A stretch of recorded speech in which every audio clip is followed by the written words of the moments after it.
Goddamn army.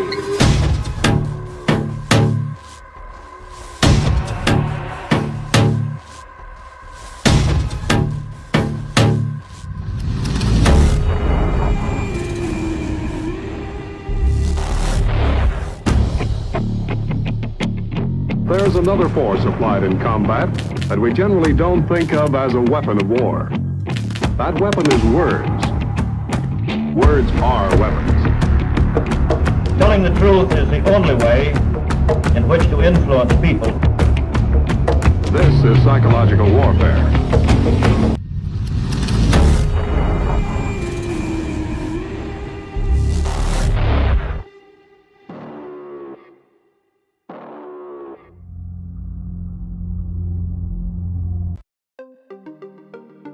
It starts with a simple question and ends in objective reality. Through our journey from there to here, we find one another and ourselves. And as the next 24 hours breaks free from our last, we gaze onward in reflection of the day. Come to your own conclusions. Stay vigilant. Welcome to the Daily Wrap-Up.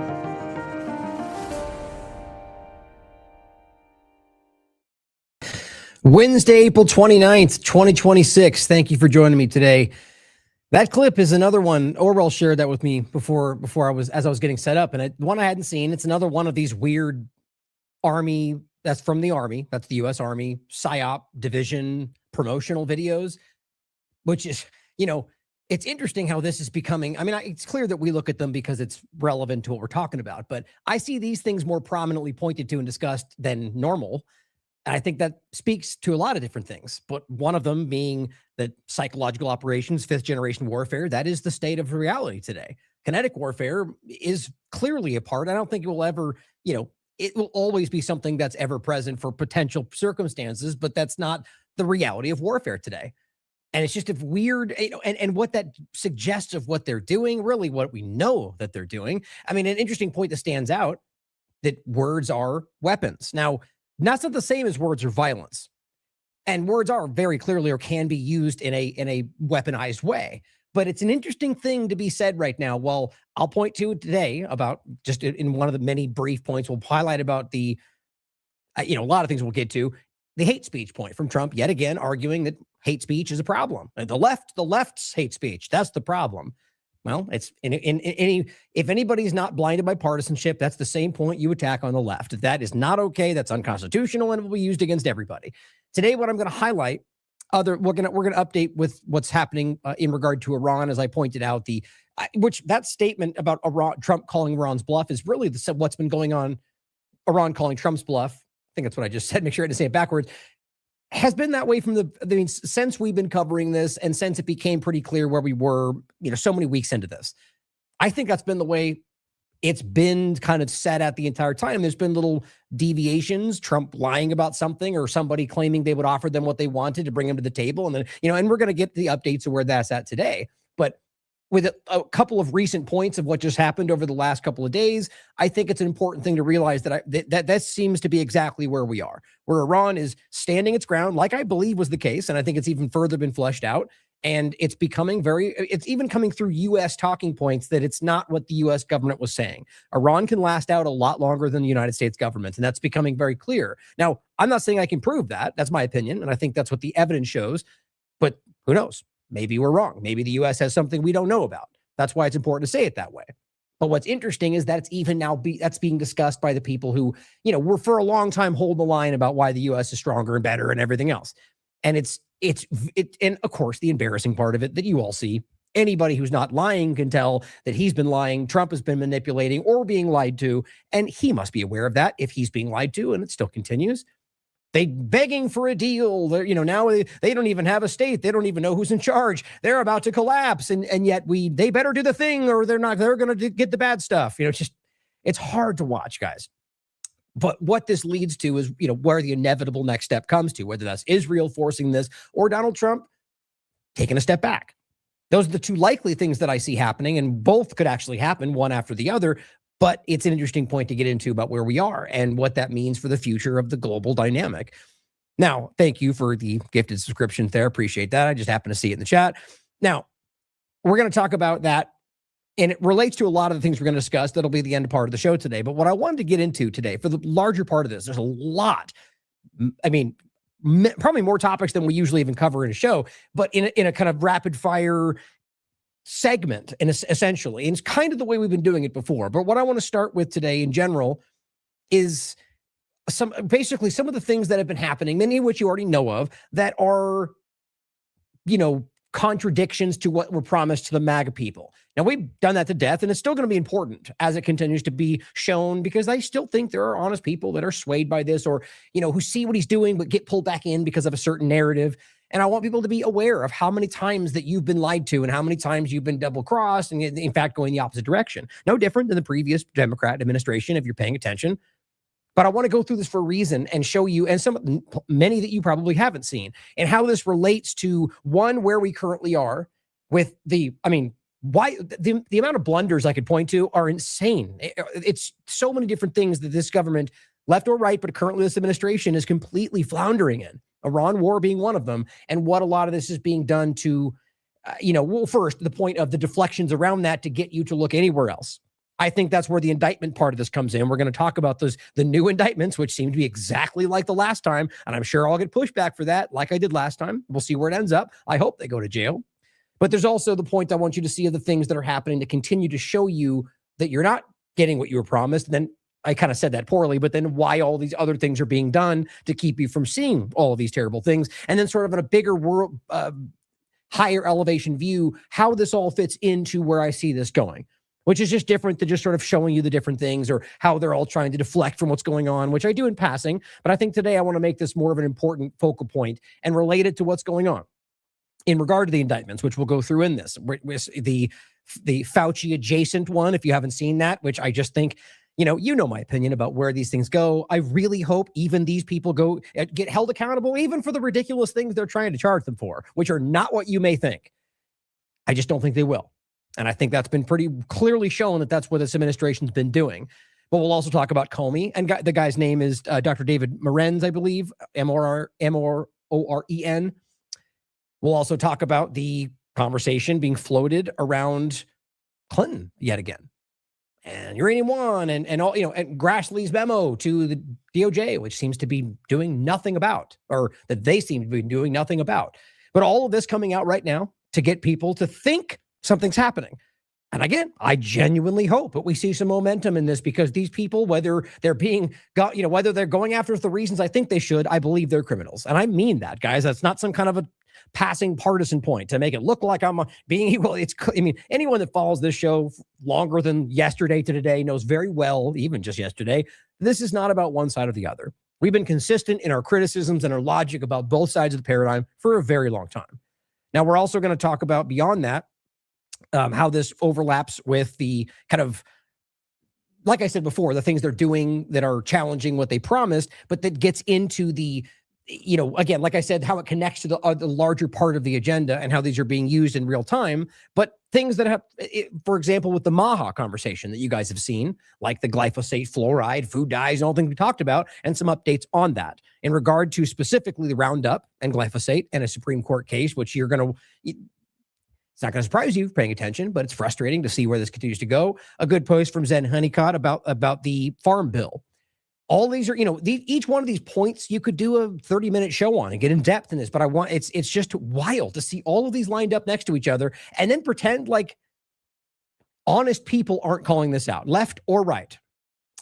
Lithium, an important point we're going to talk about, which it's amazing to me where this seems to be going and how these suddenly we were fighting for lithium mining in the United States as the right, even though that was supposed to be with the challenging the direction of the fossil fuels, and these things are just flip-flopping. What it really shows you is that there's really not two sides when it comes down to it. It's just about control and using the two sides to get you where they need you to be. We'll talk about the National Science Foundation and the firing of the entire body for the most part, that's what basically dissolved it or removed everybody within it. It still exists, but some of them had happened before. The point is where this seems to be going. Now, we should be skeptical of industrial, I mean, anything the government's putting forward, science or otherwise. That's just logic. But what this seems to be is something other than, it's like using the people that are newly concerned about just, like during COVID-19, people became very skeptical of science. And I think there's a reason to be, but there was an overreaction as well. And I think that might be part of what drives that, or manipulating people for it. We'll talk about AI and Palantir, something that continues to just explode and gets very little conversation. I honestly don't even know why. I mean, honestly, I'll say right out of the gate, because I think people have covered it to death. That's what's so frustrating about a lot of this stuff, is that everybody seems to know about it. So, the new thing, bad thing Palantir just did. And it just seems like, well, yeah, we all know that's terrible. And they're controlling our lives. They're surveilling everything. And so there's a disconnect there, right? So and then people get, you want to look for the news story that people are going to be interested in. I'm not talking about myself. I'm trying to make sure I stay focused on some of these older stories, but even I can feel that, right? And the interesting point about this is that we continue to cover these things to such a degree that everyone seems to see it, but yet the mainstream lies about that awareness, but there's no accountability. Now, I don't want to dive into that right now to start, but I always bump up against that. I want us to think about what that is right there, right? Part of this will always be information flow and talking about it and get people aware, but there needs to be something other than, okay, now government go. Do something, government. Stop the thing that you're doing, right? Government step in to stop the government from doing the thing government's doing. That's never going to happen anymore, guys. And so we need to think about how we effectively change these things. But Palantir is a big part of this right now. And then generally how this relates to the larger conversation of foreign policy, Iran, technological change, where it all seems to be going. Quite a lot to talk about today. Now, I want to first, again, highlight what we were doing, or what we are doing on Substack now, which is just simply posting the daily wrap up on there. I wanted you guys to see that, as well as, in case you don't know, we do have our Substack. And right now, the only thing I'm planning on maybe bringing some more stuff back, like, as at last, the person who was previously helping me run this, who basically just kind of dropped off, I didn't know that was going to come. So I wasn't prepared to take over this at the time. And so I basically just tried to, we were doing something where people were able to meet up with us once a week or a month. I forget what it was. And there was just too much at the moment. And so I had to kind of put that off, but right now there's no benefits for signing up for a Substack. Whereas most of our platforms, we don't really offer anything. It's about trying to support the platform, right? You believe in us, sign up and pay for a subscription, which helps TLAV if you want to. Otherwise, it's all free, like everything else we do. But on that note, if you want to support TLAV, you can sign up for either a smaller donation part or a yearly subscription and become one of the members. And with that, the one thing right now that I am consistently doing is you get all of our interviews early. Sometimes for time, maybe like 10 minutes early, but if not, I try to do it earlier than that. And so you get inside, you get to look at the interviews before anybody else. Even though it is free and public, this point is that not everyone sees it. They're waiting for the platform. So know that, but if you want to support us, this is a good way to do it, because I do, at least so far, there are rumblings about where Substack goes, and I am concerned about that too. Direct donation through mail is usually the best way to go right now. But we have 2 great interviews that I posted on here, as well as the site and everywhere else. But I just want to make sure you guys saw that. So another way to support us. But those interviews, which I thought were really, important ones for you to watch. This one was Ian Davis, one that I've been waiting to get done. We're waiting to have, because he is knocking this conversation out of the park. And he's been researching this for quite a long time. His book is called The Technocratic Dark State. Ian Davis interviewed the technocratic dark state and the network state agenda. Now, we've been talking about the network state, Paranormal's Capital, Prospera, and a lot for quite a while, and it's very concerning to me. 24, maybe, 2 years plus. I forget when I first started. This goes into it pretty deep, and he really does talk about, the simple point here is that, guys, this is the Great Reset. That's what this is. This is the Great Reset with a different angle, different flavor, the end game, the metrics, the digital ID, the surveil, all of the same things are being met with different agendas. So I just really need people to recognize that. And who knows, maybe everyone does, except for the fake people that pretend that no one does. But I'm still going to keep talking about it like no one knows about it, because we need, until I can verify that, because I'm going to do my job, and that's to get people aware of where this goes. And so this is not just the network state part of it, but unfortunately, Ian sees the same things that I do and where this goes. But it's one major part of where this goes in this massive technological transition. The image we use for today, by the way, on that note, which is just kind of humorous, I already got a comment from somebody. That wasn't something I made from AI, by the way. That was an image that I found online. that could have been made by AI. It looks like something that could have been made that way. But let's remember, these graphic designers and people made these kind of images a long time before we had AI. I'm just only saying that because we recently talked about that.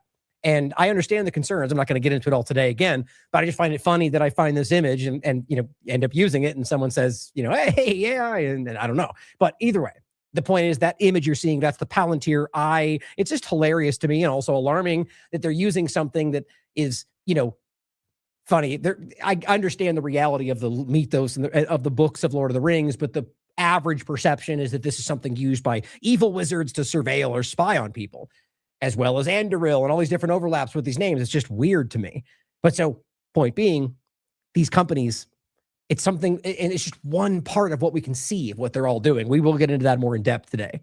Also, a great follow-up with Bibhu Dev Misra, who's the author of Yuga Shift.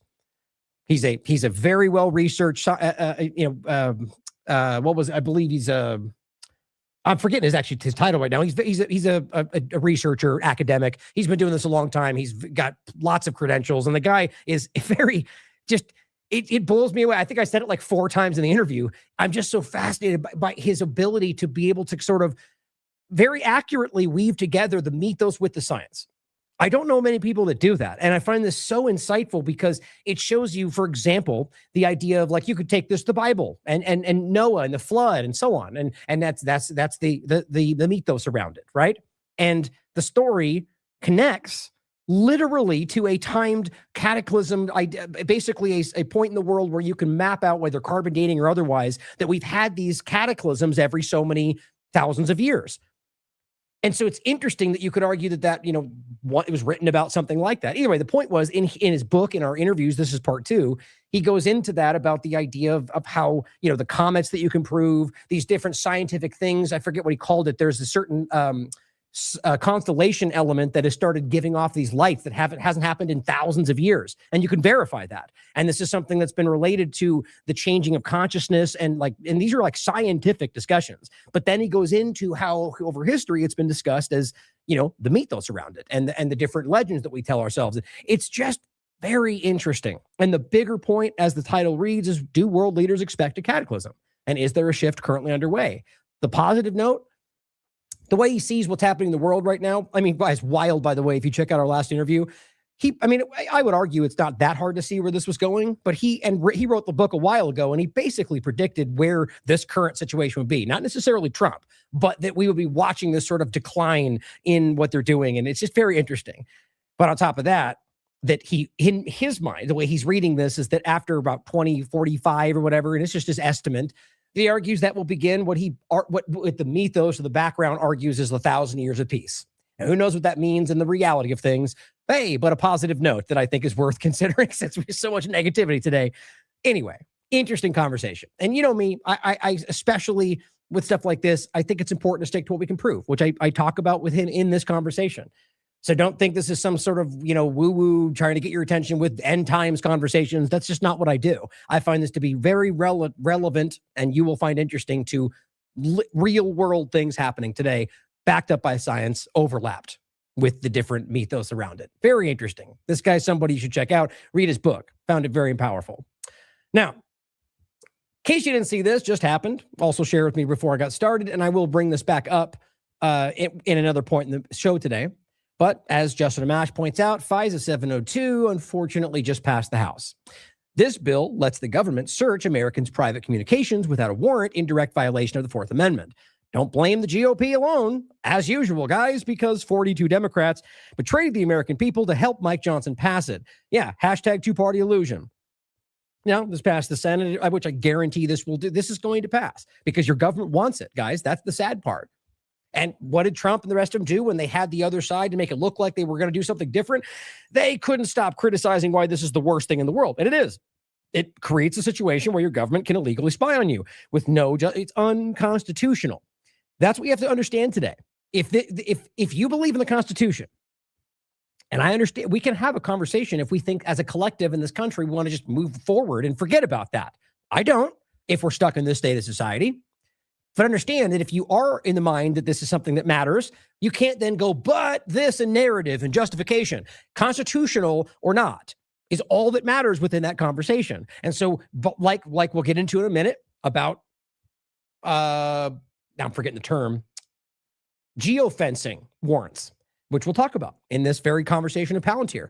Well, they're now using these things to say, well, that guy has some suspicion, which then gets them something enough to get a warrant for that person. But then they open up this geofencing idea around that person and end up absorbing all of your information if you just happen to be walking down the street by them. It's a real thing. And using that information and your personal data. I mean, it's like we're even pretending anymore that they care about those things. But the problem here is that this is, violating your rights. And so what they're doing is saying, but we're stopping crime. And you know what? Let's just even say that they were, crime ceased to exist because they were doing that. Okay. Then you can either make one of two choices. You can say, I care about the Constitution, therefore that doesn't matter. Or you can say, well, the Constitution matters, but this more important, so we're going to move beyond the Constitution and make up something new. But you can't start going, but this, because shall not be infringed means something. Because once you open that door, which guess what, guys, we did a long time ago, fire in a theater, then they can kick it open, which is what they're doing now. But overall, recognize this was always what the U.S. government, all of it, wanted. They just wanted you to think that part of them, left, right, whatever is in the moment, part of them fought for you, but failed, just so you don't stop letting them control your life, right? Maybe if I support them now, they'll win the next time. No, they won't, because they're not fighting for you. I'm sorry to be so pessimistic, but guys, history shows us where we actually are. Now, one quick point about the Southern Poverty Law Center. Ken Silva points this out. He's been doing good work on this for a while. This is so interesting to me, and this is actually perfect for this larger conversation around the sort of designed to fail distractions, I guess, but based on in real things, which is like Comey and the rest, who are criminals, who should go to jail, but are not going to, in my opinion, because they're using things they know will fail, which either shows you that they're working together when it really matters, or for some weird reason, they don't want to go after the person who they told you is their enemy, who broke the law, by the way. In this case, the whole Southern Poverty Law Center thing was ridiculous when you look at the reality of what they were actually doing. The truth that both sides of our government were funding opposition groups. The same, like the Azov movement and foreign policy, like the moderate rebels, the same thing they do here. Or, by the way, the new information that just came out showing that the Israeli government was literally funding these settler movements, which we already knew. Or it wasn't is the government, I forget. Bottom line was these settler movements were being funded to be the very radical things they were being to justify their outcome. That's what these governments do. What home, abroad, they fund the worst of the worst to get you in to use that thing to coerce people to where they want them to be, including you today. So in this case, Southern Poverty Law Center is wrapped up with all kinds of things that I believe is worthy of investigation. Weirdly enough, though, they only hyper-focus specifically on money laundering and wire fraud overlaps, which good if you're actually going to do something about it, and then only seem to focus on specific things. Like, for example, the Unite the Right conversation, which is about the Azov movement, which if you really want to get into that, which I've done extensively, is literally, provably, according to the FBI, is the U.S. arm of the Azov movement, and they're the ones that were the leading element through that Charlottesville march, including the people that actually put it on. Now, in this case, for whatever reason, everyone on the right started talking about the Patriot Front, which I agree is also a construct, in my opinion. Doesn't mean everyone involved is aware of that. But what was interesting to me is that they all focused on that when that was not something named in this indictment. But what was important to understand, as Ken points out here, which our background work has been calling out the entire time, the Southern Poverty Law Center also disclosed today that it provided the feds with information about a member of the now defunct Vanguard America, all of which I've shown you are interconnected through people, through funding, which later splintered and became the Patriot Front. Vanguard, as you will recall from our meeting, documents established the Southern Poverty Law Center's involvement in alerting law enforcement to criminal activity in connection with his efforts to obtain a national security clearance, for which he was charged, convicted, and jailed. As Ken says, the charging papers show that there was at least one FBI informant and an undercover agent in the case. Now we learn that they had a source too. For the end of the day, guys, the reason this will fail is because they're going to argue they're informants because that's what they were. But just like the FBI uses informants and then literally creates false flag dynamics, it's the same situation. Because it's an informant, a legally speaking informant, doesn't mean that can't be used for illegal purposes, which I believe and I think we know they are. But so if you're coming from this, that the left did this to you, then you just are literally ignoring all the evidence to focus on one part that, by the way, is designed to not actually stop the problem. I just don't know how much more clear we can make this. And so what this shows you is that there is actually a connection, but weirdly enough, they seem to have deliberately not made this a point in their actual investigation, or at least when they're talking about it for you. Now, my point is that when it comes to the actual accountability, whether Southern Poverty Law Center, I always say Southern Poverty Law Center gets shut down, whatever. I find that to be frankly, I mean, a group like this, I argue, should be focused on, but the group going away means nothing in the context of what this does. They'll make another one. They'll use a different platform. It's about accountability for those involved, and I'm talking about the people, the government. Now, let's just even say you think I'm wrong and it is the Democrats. Well, you let me know when a Democrat gets arrested for this. You let me know when a politician or anybody of influence gets arrested for this, and I will shake your hand. I doubt it will happen. So, as hands, this guy I've been seeing just forced into my time feed all the time. But I mean, look, I recently followed him, by the way, because of this kind of inner working. What I'm trying to make him like, it's not worth getting into right now. There's a weird little map of like ecosystem on here. You guys all know, you see it. I'm trying to sort of like organize how I see it interconnect. I shouldn't even waste my time, to be honest. It's such a, this thing is this, anyway, like I said, not worth wasting time today. But this guy, Todd Blanche, is on an absolute tear right now. From indicting the SPLC to appointing Joe Genova as Russiagate czar, all of these things, again, the Russiagate czar, like, you know what I mean? Like, trust me, I'm aware of the crimes that were committed, but they're not aiming at the actual things, guys. This is about, like, we'll get to a James Comey, and oh, he's going down because they charged him because he posted an Instagram post. Like, I feel like you guys must know how stupid that is. We'll come back to it. Also because of how hypocritical it is, by the way. But it says, to now going after the COVID origin fraudsters. Are we really going to talk about the COVID origin fraudsters, or Dr. David Moran, who worked under Fauci? Really? How about Donald Trump and Joe Biden? You know, that's never going to be what this is. It's been a relentless run of action, all while dealing with the assassination attempt in the middle of it. Yeah. I'm sure you guys are recognizing how ridiculous that story is. I may go into it in the next couple of shows. There's some things I pulled aside, like the weirdness of Trump literally admitting he was peeking through the curtains as it happened. I mean, what in the hell are we talking about, guys? Yeah, because that makes sense, right? Anyway, I'm not saying I even know for sure one or the other, just like I didn't say about the rest of these. But what we do know is that there's something very off about these. And that is enough for me, by the way, to recognize, just as a tangential thing, that there's something amiss there. And if it's worth going deeper, we'll go deeper. But it's just, anyway, like I said yesterday, that story feels designed to increase his influence and to get you looking anywhere else, even if it was an opportunity use, meaning it happened and they used it anyway.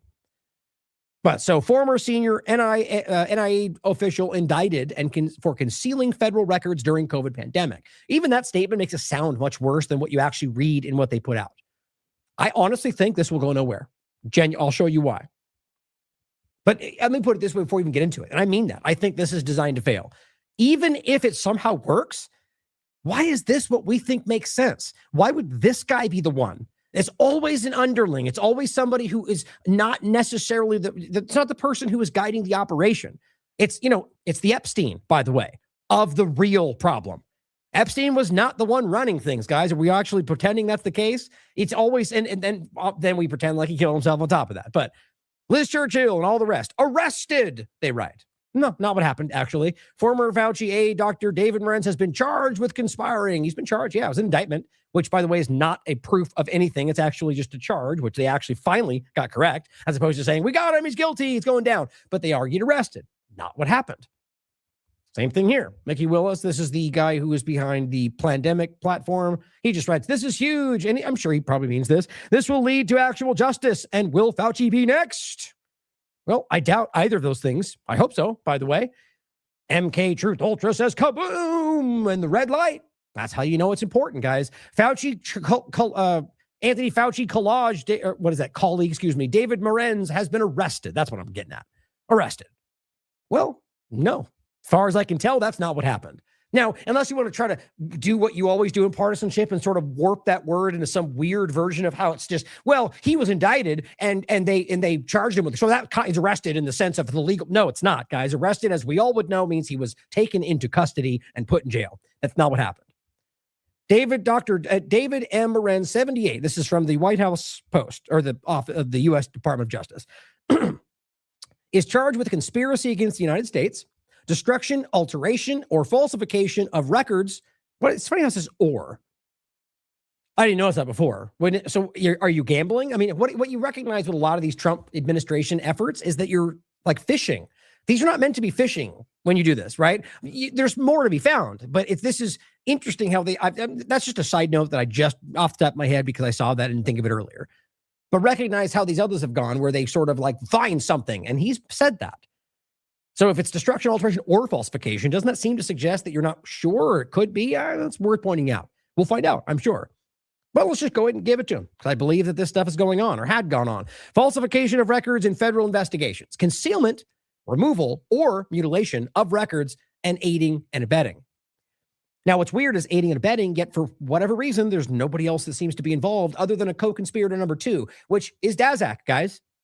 If you think that person's going to go down, it will say something much bigger about what's happening. I doubt it will happen because that ties into so many other things that tie right back to Trump. Quote, these allegations represent a profound abuse of trust at a time when the American people needed it most, said Todd Blanche without any sign of irony.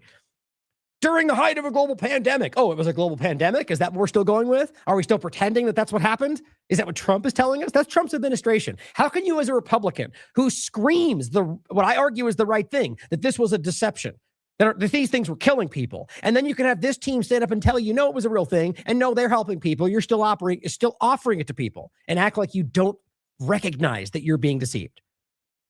But the idea that a profound abuse of trust coming from a government, an administration that's, I mean, let's be real about this. A nonpartisan perception of what we just saw, and it's not even the full administration. This has to be the most clumsily dishonest administration I've ever seen in my entire life. You know, I haven't done it. I bet you if you ask Grok right now, it would tell you objectively that in the first year of this administration compared to any other first year, that there's been more documented lies. It's funny how that keeps happening, and you shouldn't trust Grok, especially because of the platform it comes from. But you can right now ask it, is Alex Jones a deliberate liar? Is he deliberately deceiving you? And what's your opinion, Grok, based on the evidence at hand? And it will say point blank, yes. History and record show he's a deliberate deceiver. Now, I don't know, Grok could be wrong. Funny, though, that it comes from Elon Musk and the whole overlap there. My point, though, is that there's information that just simply can't be ignored. Now, that you guys have lied to us is pretty objectively obvious, but you're going to stand there and say a profound misuse of abuse of trust. And it says, as alleged in the indictment, Dr. Morenz and his co-conspirators deliberately concealed information and falsified records in an attempt to suppress alternative theories about the origins of COVID. And see, this is where it comes back to. So if you're still at square one and you're pretending like this was a bat and it was some kind of a breakout, that you're lost.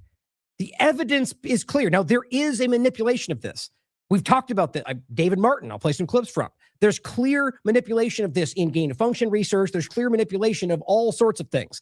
But to pretend, by the way, that this was some sort of a breakout thing that happened in a cave or whatever else is the manipulation. There's only two things in my mind that make sense at all.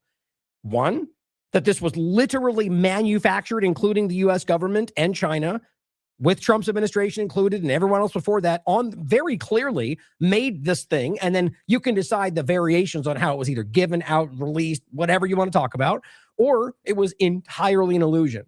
Now, that doesn't change the fact that they were working on things in gain-of-function research. Now, whether you want to argue that's all theater or if you believe their viruses don't exist, which is something you should consider, the point is there was something happening in those labs. They were doing something. There was records and funding and whatever else. So my point, though, is clearly with the evidence that we have, it's really undeniable at this point. You can't act like this was some organic breakout of a thing, or at the very least that China was involved with something that they then covered up. If they covered this up, that's covering up what they worked on. And that might be why that makes sense. But then I would argue it's that they'll never actually go through with this because it leads right back to the U.S. government, but Donald Trump as well, like in particular, but also Biden and the whole thing, guys. So it's just interesting, isn't it, that you have Republicans who are the ones yelling this the loudest, who are now weirdly supporting an indictment of somebody who's not Fauci, who's what they promised would happen, that Jones swore would happen if we just kept Trump alive. But now it goes a different direction and actually enshrines the thing that you guys told us wasn't true. How does anybody honest make sense of this? Now, sir, to be clear, by the way, whether you disagree with my framing or not, the point in this case is not about whether I'm right or not. It's about the framing from the government or rather the people that support this current administration who said otherwise and now are cheering this. It's about hypocrisy, really. Circumventing records protocols with the intention of avoiding transparency is something that will not be tolerated by the FBI, says Kash Patel. Circumventing record protocols with the intention of avoiding transparency about something that will, you mean, the next part too. When public officials deliberately circumvent the law to hide their communications from the public, they undermine the public's trust and the integrity of our institutions. That was especially true during COVID-19 when the transparency was needed most. I agree. You know who else that exactly speaks to? Kash Patel and Pam Bondi literally hiding their communications, exactly what he just said, from the Epstein files release. Funny how nobody cares about that. How left or right, nobody. Left, nobody. Now, I don't even see Massey doing anything, but go after them. And Todd Blanche is quite literally breaking the law by just continuing to not do that. And so these people going, trust and transparency. How dare you hide communications? It's just ridiculous on its face. Like that for Kash to be saying that, he must be looking around going, I hope nobody calls this out. Like, how silly is this? Which speaks even further to the fact that I think this is not really going to go anywhere. Now, I mean, because you think of it like this, Trump in particular, if this is what he was going to do, what would stop them next time around from doing it right back? And I mean, from a space of actual accountability. Neither of them want that because it's just an endless cycle of you and their shtick fails. According to the indictment, Moran's co-conspirator 1, co-conspirator 2, and others conspired during so there's two technically, conspired during COVID-19 pandemic to defraud and commit several offenses against the United States. Right. So, what are you saying? That this pretends as if the U.S. government was somehow not involved with the thing they were involved with that you can prove? That's pretty stupid. And it says, and NIH terminated the co-conspirator 1's grant. NIH terminated the grant, understanding the risks of bat coronavirus emergence, exactly, DASAC, based on allegations that COVID-19 emerged from the Wuhan Institute of Virology, which is not what happened. Like, unless we're talking about something that was literally made and then used. The idea that that's what happened with some release is it doesn't line up with the evidence. And remember, these are the same people that were trying to shove down your throat that it was some pangolin from a food market. Both sides, by the way. NIH awarded the grant to company. Remember, even before I go further, remember, even the Trump side of this were the ones telling you, blame China, but it was because of their gross eating habits or whatever. It's just clear that this doesn't line up with anything that your team was saying. NIH awarded the grant to Company 1, co-conspirator 1, who made a subaward to the Wuhan Institute of Virology. Now, going beyond that, here's some clips from Dr. David Martin, just for interesting points to make here that I think are relevant to. This was an interview we had, and he talked about very much believes, by the way, this was something that was created and used or not some natural thing or some, one-sided thing. Definitely both sides of the U.S. government and China and whatever else you're involved with. But remember, very much you should be considering that it could be like, and I'll get Denny Ranku's article or interview about that. Could be something that was entirely deception, which doesn't exclude the possibility of some pathogen if you believe that's the reality, but it means that they still faked it based on using PCR test falsehoods or I'm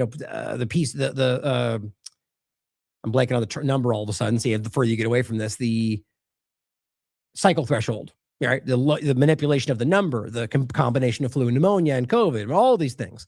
But here's the first clip. Two clips I'll show you.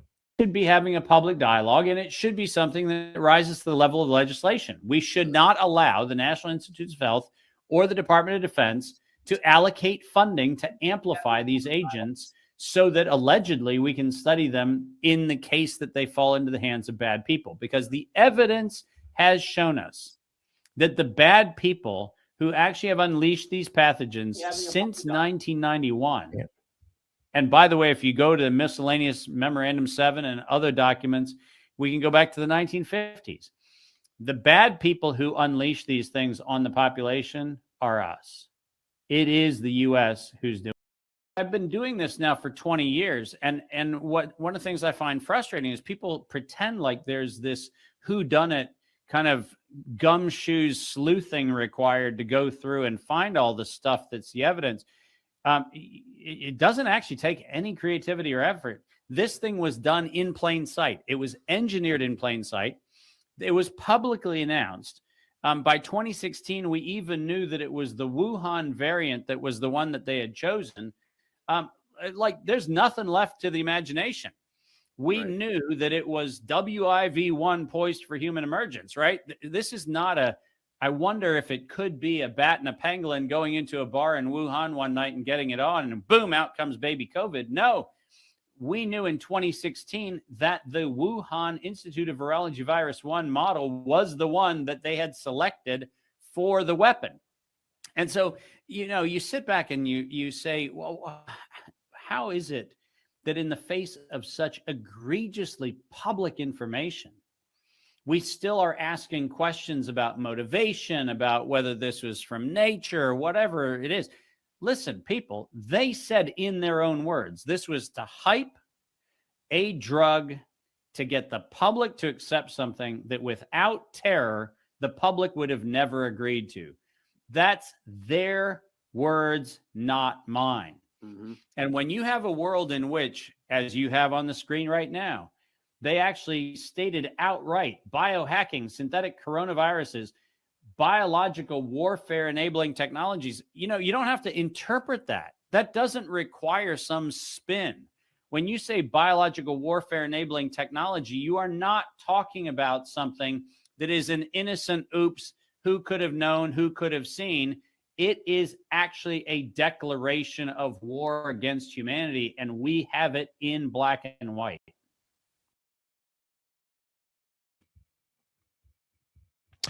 Now, clearly his opinion, right? And I think what he's saying is backed up by the evidence. But right, what the point is always is if you, for example, argue that, let me go to this one actually first. But if you go to the point of, or if you argue that viruses don't exist, which there's evidence to suggest that's possible, guys. I just don't argue it. I feel it's not proven, in my opinion, which I get a lot of pushback for. It's just my opinion. I've looked at what I've been said. The point is, I think there's more to it.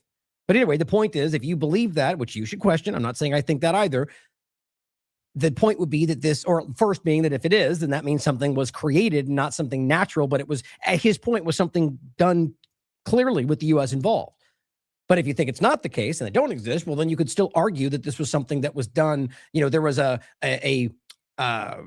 theater, I guess, going on, like what they were doing. They were still funding going on. And that goes back to Denny Rancourt's point. But first, this is the interview, the COVID illusion and the Criminal World Health Organization driving it, as Trump creates the new World Health Organization for the same things. Denny Rancourt's discussion here, data proves, this is 2022, proves COVID-19's actually an illusion. As I said, you could argue that it could exist within that very same statement, meaning that you could have something called COVID-19, but it was still an illusion because it was manipulated to look like something that wasn't there. His argument, though, is the data shows that it didn't exist.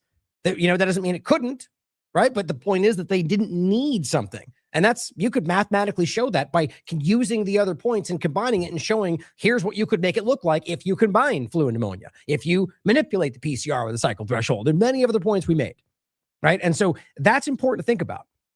On top of the fact that he actually followed up with this when we did an interview in 2024, where he argues another element of this, when this confounded the people who thought he was more advocating for the no virus point in general, the COVID-19 illusion, biological stress-induced bacterial pneumonia. Now, technically, bacterial is not the same thing, but a lot of the pushback from that discussion, many of you probably haven't heard this in a while, from the people that argue that there's no thing as viruses, that bacterial is either an anomaly to that or is part of it. My point is that bacteria can get you sick, it can cause symptoms, it can spread. So in effect, it's the same difference. And so if bacteria does exist, then that argues that there can be something like that. Just fine, then argue those aren't there, and this is the one doing it. But his point was simply that there's a thing called biological stress-induced bacterial pneumonia, which is caused by stress. So lockdowns and pressure and fear, and it caused that on top of everything else. Very interesting to think about. Now, all that I just want to include because I find this conversations fascinating, and I argue it will come back up. Before we go further in that, though, so the ultimate point is that, technically this is the same conversation, but so I forgot we were on David Morenz for a second. We'll go into Comey next. It's just this interesting point where you're going to put someone like this on display. Indictment. That's it so far. And to act like that you could argue this might go somewhere. Like some of the arguments is maybe he'll throw Fauci under the bus. I don't see a world in which that happens effectively because this person Honestly, because I don't think that's what this is designed to do, but secondarily because that assumes he has something to give up on Fauci. But either way, where it goes next, we will wait, and I will happily report this person goes to jail if it happens. But shouldn't it be for much bigger crimes as opposed to something that appears to not even be the reality of what the evidence shows?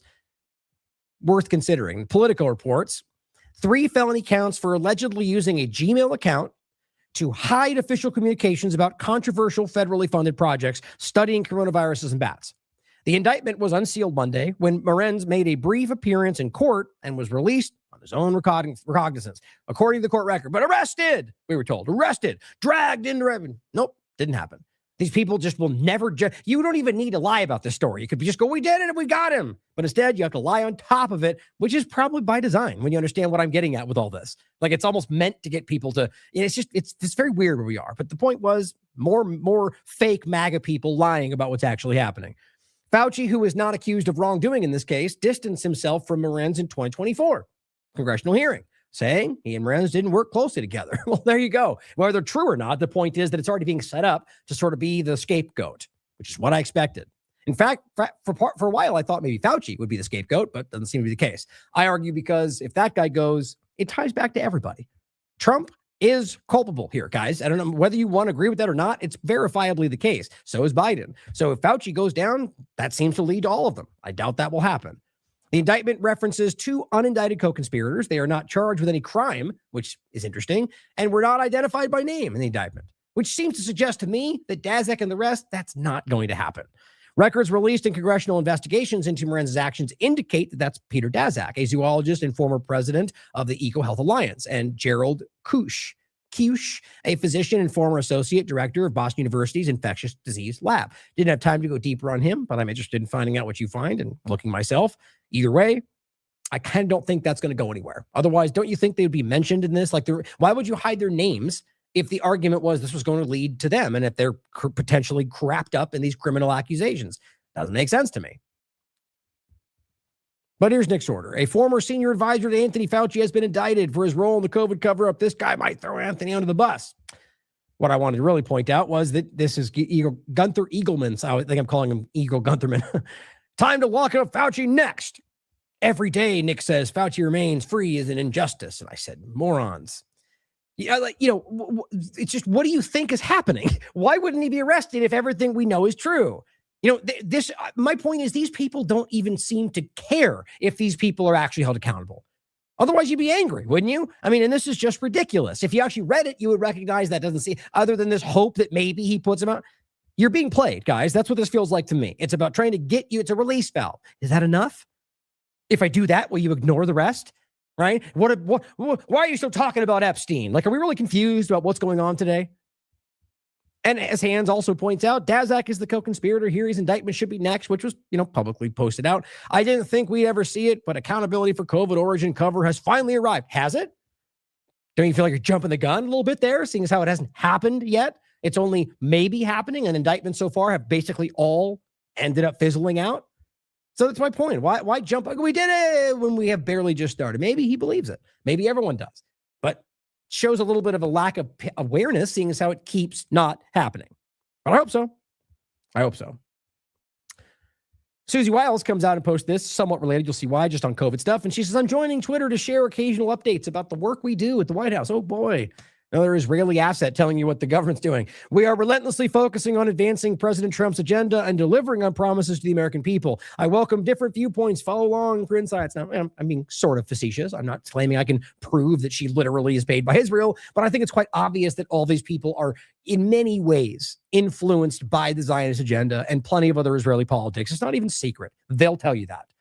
But the point is, Jicky League says, hi, Susie, welcome to Twitter. Can you tell us, and by the way, the reason it seems it's hers because it was given the check and everything like that, even though it's, kind of blanked out.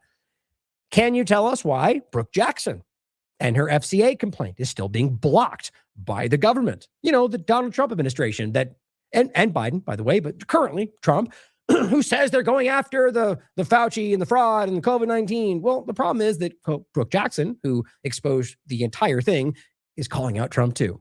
And that's why it's not happening. Asking for 3 million friends, she says. Now, if you don't know, I'm very proud to tell you yet again, if you didn't hear this, that we were the first platform to interview Brooke Jackson in a public interview. As usual, this was a major story, and had we been at the level of others are allowed to be seen for the level we're at, this story would have been a major, major, major breakthrough in the conversation, but it wasn't allowed. And that's the very first one was right here. And it's basically, she had just reached out to the British Medical Journal, had been doing there was the public post they made about it. And from that, I reached out to her. And we spent about 2 months because she was very worried about doing this. Me talking to her, didn't want to pressure her, trying to talk with her about what we would talk about, and I did put the work in, guys. And we got this interview out in 2021. Brooke Jackson interview. Pfizer whistleblower exposes cover up, calling vaccine data into question.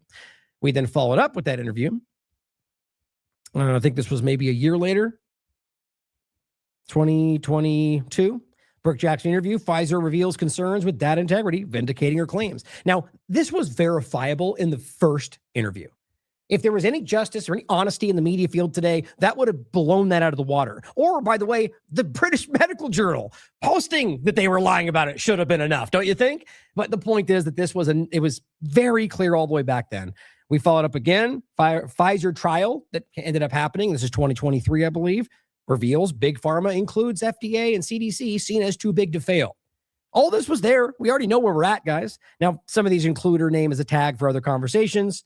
And then, of course, we did the one in 2025.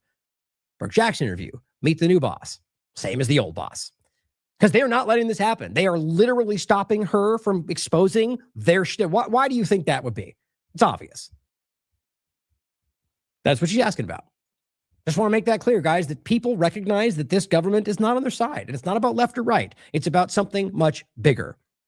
Senator Ron Johnson says, today I released a report showing that Biden health officials, which, by the way, if we're being honest, it would be the U.S. government. It would be both Trump and Biden, because what he's pointing to quite literally happened across both administrations. But I guess every politician's a politician. Safety signals for COVID-19 injections, injuries were being hidden by their VAERS analytics. Are we pretending that was only Biden? Are we serious? By the way, it's literally still happening. They were showing an updated algorithm that signaled serious adverse events, but they'd refused to use it. Yeah, I agree. Put him in jail. But as 5 times August, I think rightly points out, too bad POTUS won't do anything about it. I argue yet again because he's provably culpable for all of that. So I just think it's frustrating and worth pointing out that these people continue to point out things that need to happen while nothing ever happens. Now, you guys see that, I'm sure, but there are people out there that still need to become aware of that. James Comey surrenders to authorities after DOJ indictment. Now, of course, what gets posted about this is because it was accurate that they put it in, which, by the way, I find insane. They put this out that he, in the indictment that he was to be arrested, as opposed to just, some indictments are just, turn yourself in is not explicitly to be arrested.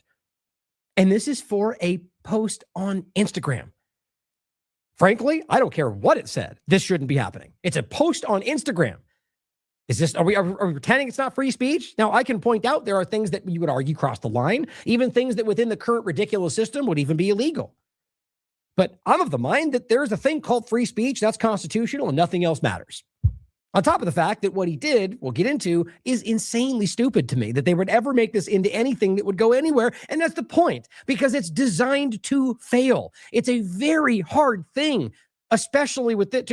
Basically, when intent is the only thing that matters. Good luck proving that.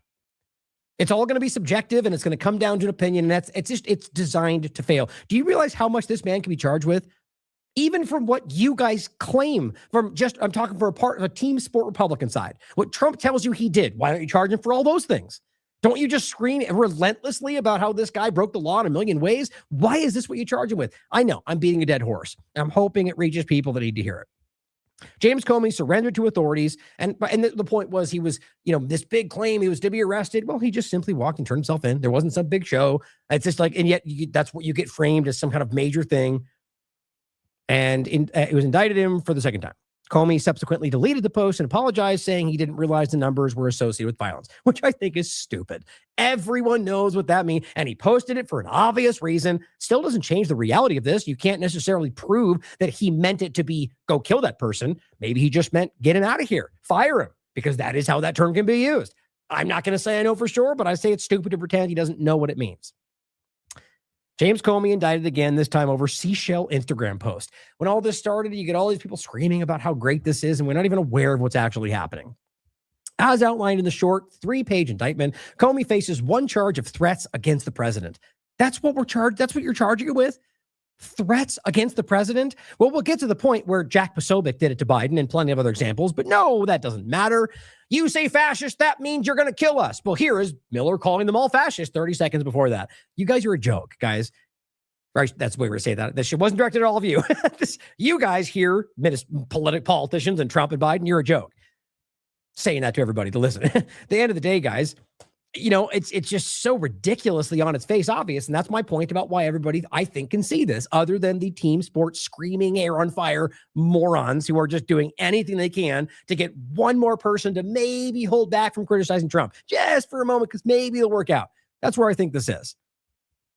And and the idea of a threat, right? I mean, it's just they're like deliberately crossing lines that were drawn and in opposition to the left about free speech, about I mean, any number of things. Social media was a huge part of that, and now we're just turning right around. I mean, that's my point, guys. Is this is obvious to people who have principles.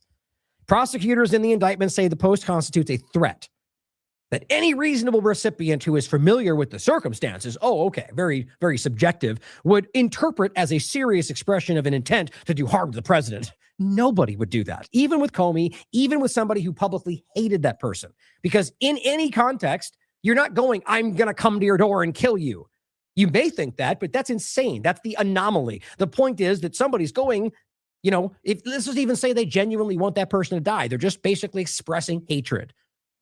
And look, let me put it this way. If you went online right now, and I know there are currently laws in place because this is what they do to manipulate the circumstance, that say you're not allowed to threaten the president. And maybe even think that's a justifiable law. The point is, if you actually create violence against a person, president or not, that's a crime. If I stand up and say I want to kill somebody, that's not a crime. That's free speech. Even though we've contorted everything. Now, I'm not justifying or advocating. I would criticize somebody for saying something like that because it's you know, what's the right word for it? I would just think it's distasteful. Anyway, the point is that regardless of my opinions on it, that's called free speech. And the reason I'm drawing that line, like with fire in the theater, is because we have to go back to this. Otherwise, we're lost, guys. And so, but now, okay, it's because, well, he's president, that's serious, and, you know, national security, and okay, maybe you even agree with that. The point, nonetheless, is he didn't do that. I'm simply saying that as a person to type that out, put it on Twitter, which, by the way, go look it up. It's all over Twitter. It's all over every platform, but they only care when it's somebody they want to use, in fact, to not go after him. How funny is that? The point, though, is that it would be free speech under every meaning of the term. And it says, where was I? Prosecutors, it says, nothing has changed with me, Comey posted online in response to the indictment, echoing what he said after the previous indictment was thrown out last year. As I told you it would be, by the way. We talked about it right here. The illusion of Comey and James, and this was Letitia James indictments. That was 2025, October. Well before it was clear that everybody else was saying it was going to go away. He says, I'm still innocent. I'm not. He's not in plenty of other ways. I'm still not afraid, and I still believe this is an independent federal judiciary, so let's go. He says, but it's really important that all of us remember this is not who we are as a country. This is not how the Department of Justice is supposed to be, and the good news is we get closer every day to restoring those values. Keep the faith. Great. So because of this absurdly cartoonish administration, you're making James Comey look like a rational person. Good job. Well done, Donald Trump administration, for allowing this person to take the right stance in opposition to your absurdity, as opposed to just actually charging him with the crimes that he's actually guilty of and actually putting him in jail. What a funny thing. But apparently I'm the Democrat for wanting Comey in prison for the things you promised to put him in prison for. What? Weird how we're I just think we're such a cartoonishly broken thing we're in right now, where that can be, that's what I'm getting called. It cracks me up. At a press conference announcing the charges, Acting Attorney General Todd Blanche argued that Comey's post crossed the line between First Amendment protected speech and speech that warrants prosecution. See, right there, he's telling you that there's speech that requires prosecution, that there's things you can say that mean you could be charged with a crime. Isn't that what we all fought against the left? Yeah, guys, it really was. They're the same thing with a different justification. I know you can see it. Now, you may argue that there are some things that are too far, and that you can have that opinion. We can debate about it. But if you argue that, then you need to either argue that the Constitution is no longer valid because we are allowed to change it when we want to, or that's not allowed simply because it is unconstitutional. Only two logical arguments in that conversation. I guess you could maybe say, well, to make this clear, not to go too deep on it, because it's always a point that's relevant, but it's a lot to talk about.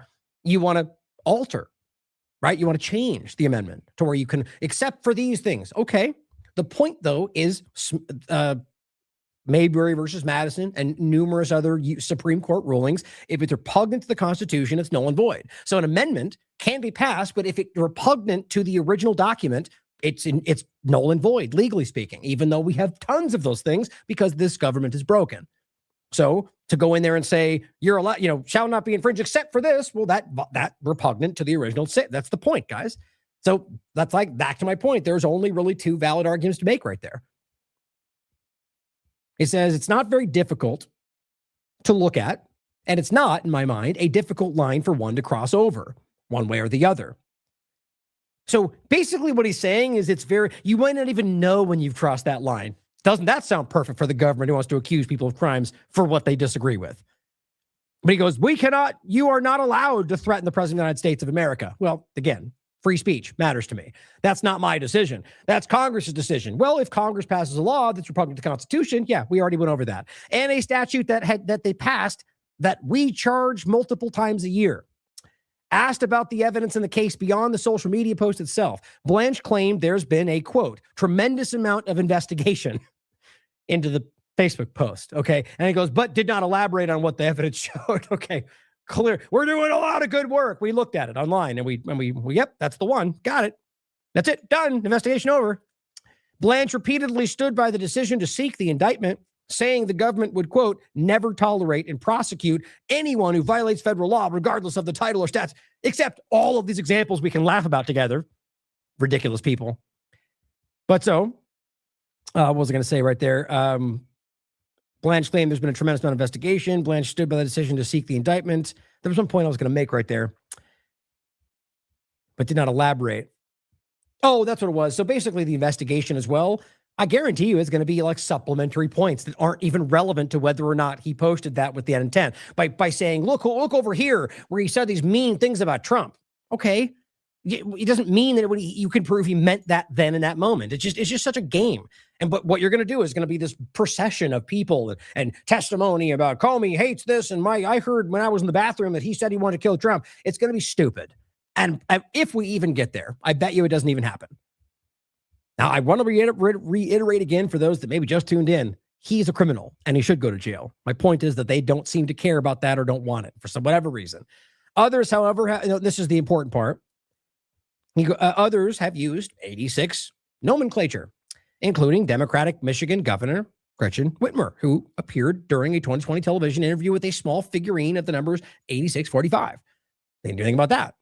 And behind her, and conservative commentator Jack Posobiec, who posted a tweet with 8646 during Joe Biden's presidency. So it's selective outrage, apparently. And then even more so against somebody who seems you don't actually want to hold accountable. Prosecutors will likely face a high legal bar to prove that the Instagram post constituted a true threat. That's what it looks like when it's designed to fail, ladies and gentlemen. And this is my point, an arrest warrant has been issued, not just a summons. It's all coming down. All right. The usual thing. Beard Vet says, this is what I voted for.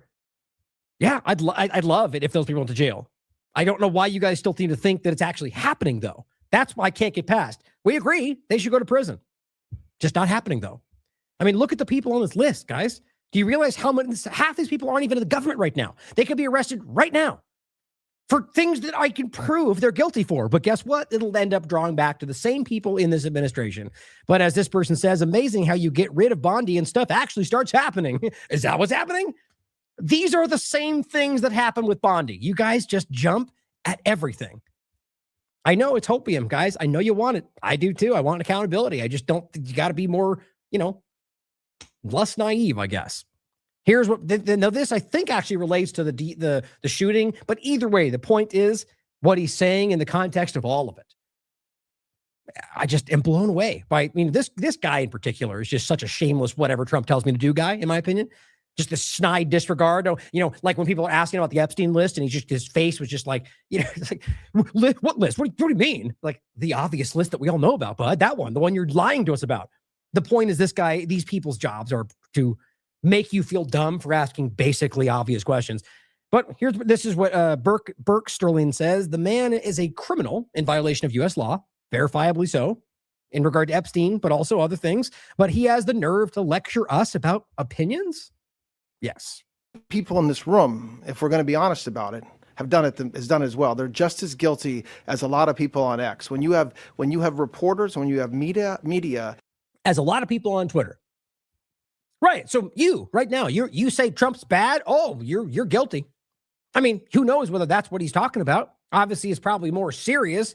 The point is, it's still speech. All they're doing is broadening that window. You're right now on like everybody on Twitter. There's a reason he said that, guys. I thought it was the Democrats who wanted to censor speech. Look, just because you found a category of speech that you don't like, and so therefore you want to get rid of it, doesn't mean it's any different than what the left was doing. In fact, it's literally the same thing. You just have a different category. You're just as hypocritical because, it's like any person. It's a very human thing, to be honest. You make the rationalizations when it affects your life. But if you're an honest person, you can stand back and recognize that it's the same thing you were criticizing over there. just being overly critical and calling the president horrible names for no reason and without evidence, without proof. Okay, first of all, there's tons of evidence and tons of reasons, but it doesn't matter.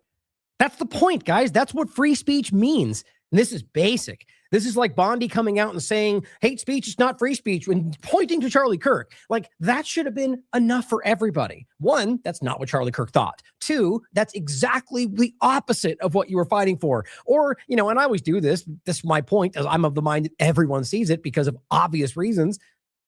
But along with 75 other points. Stargate on day one. Every Maha failure. Every single step of every single agenda along the way. And somebody, every one of those steps is going, okay, too much. Okay, that was it. Oh, the Iran war? Okay, you guys are lying. All you get are the Gunther Eaglemans and cat turds out there going, we're winning. It's crazy.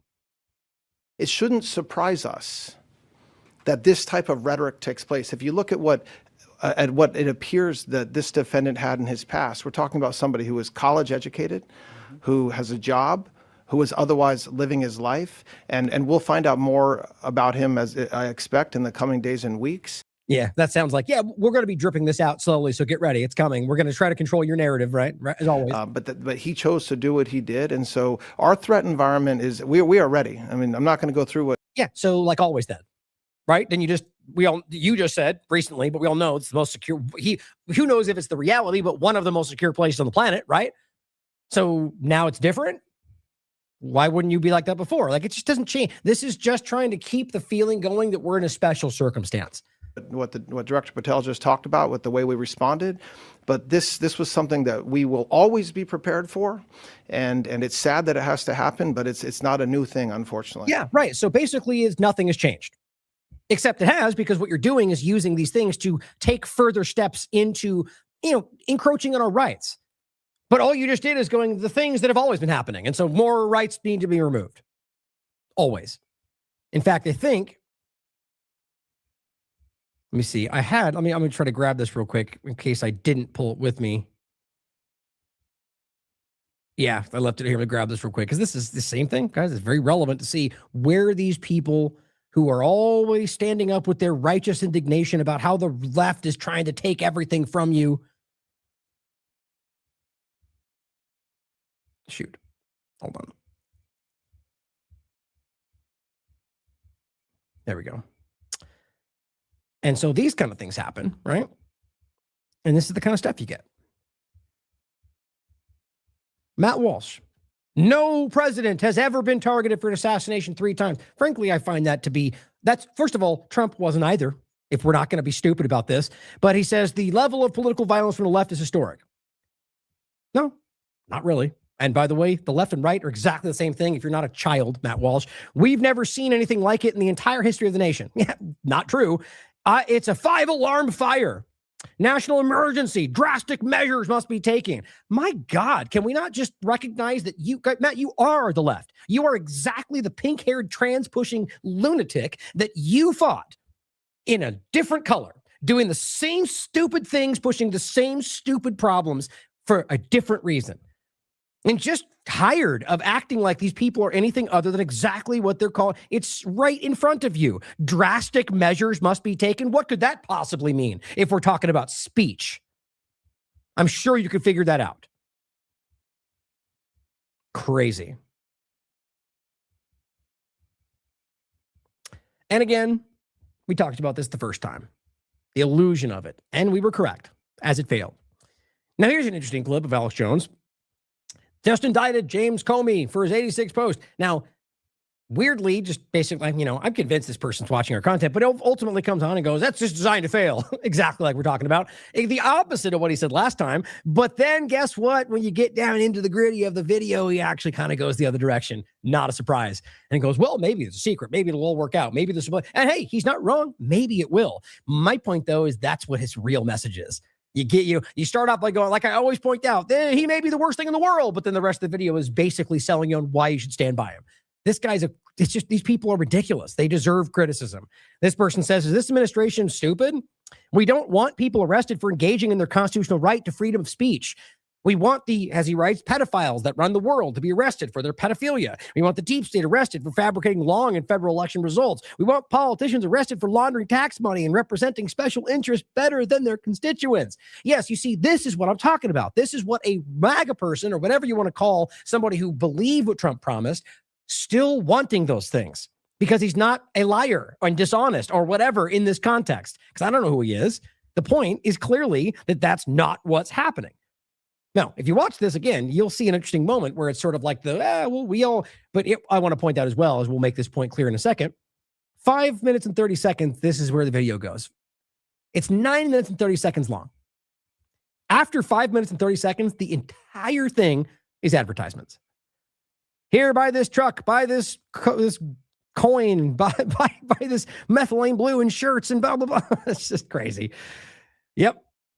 You know what I mean. But Kyle Becker, another point, comes out and says the floodgates are opening. Senator Chuck Grassley has released a letter to the DOJ, which he has, and FBI, along with internal FBI records related to the Clinton Foundation and the Uranium One deal. And here's what it shows. Yes, guys, they should be arrested for this. There's tons of stuff that we covered back in the day.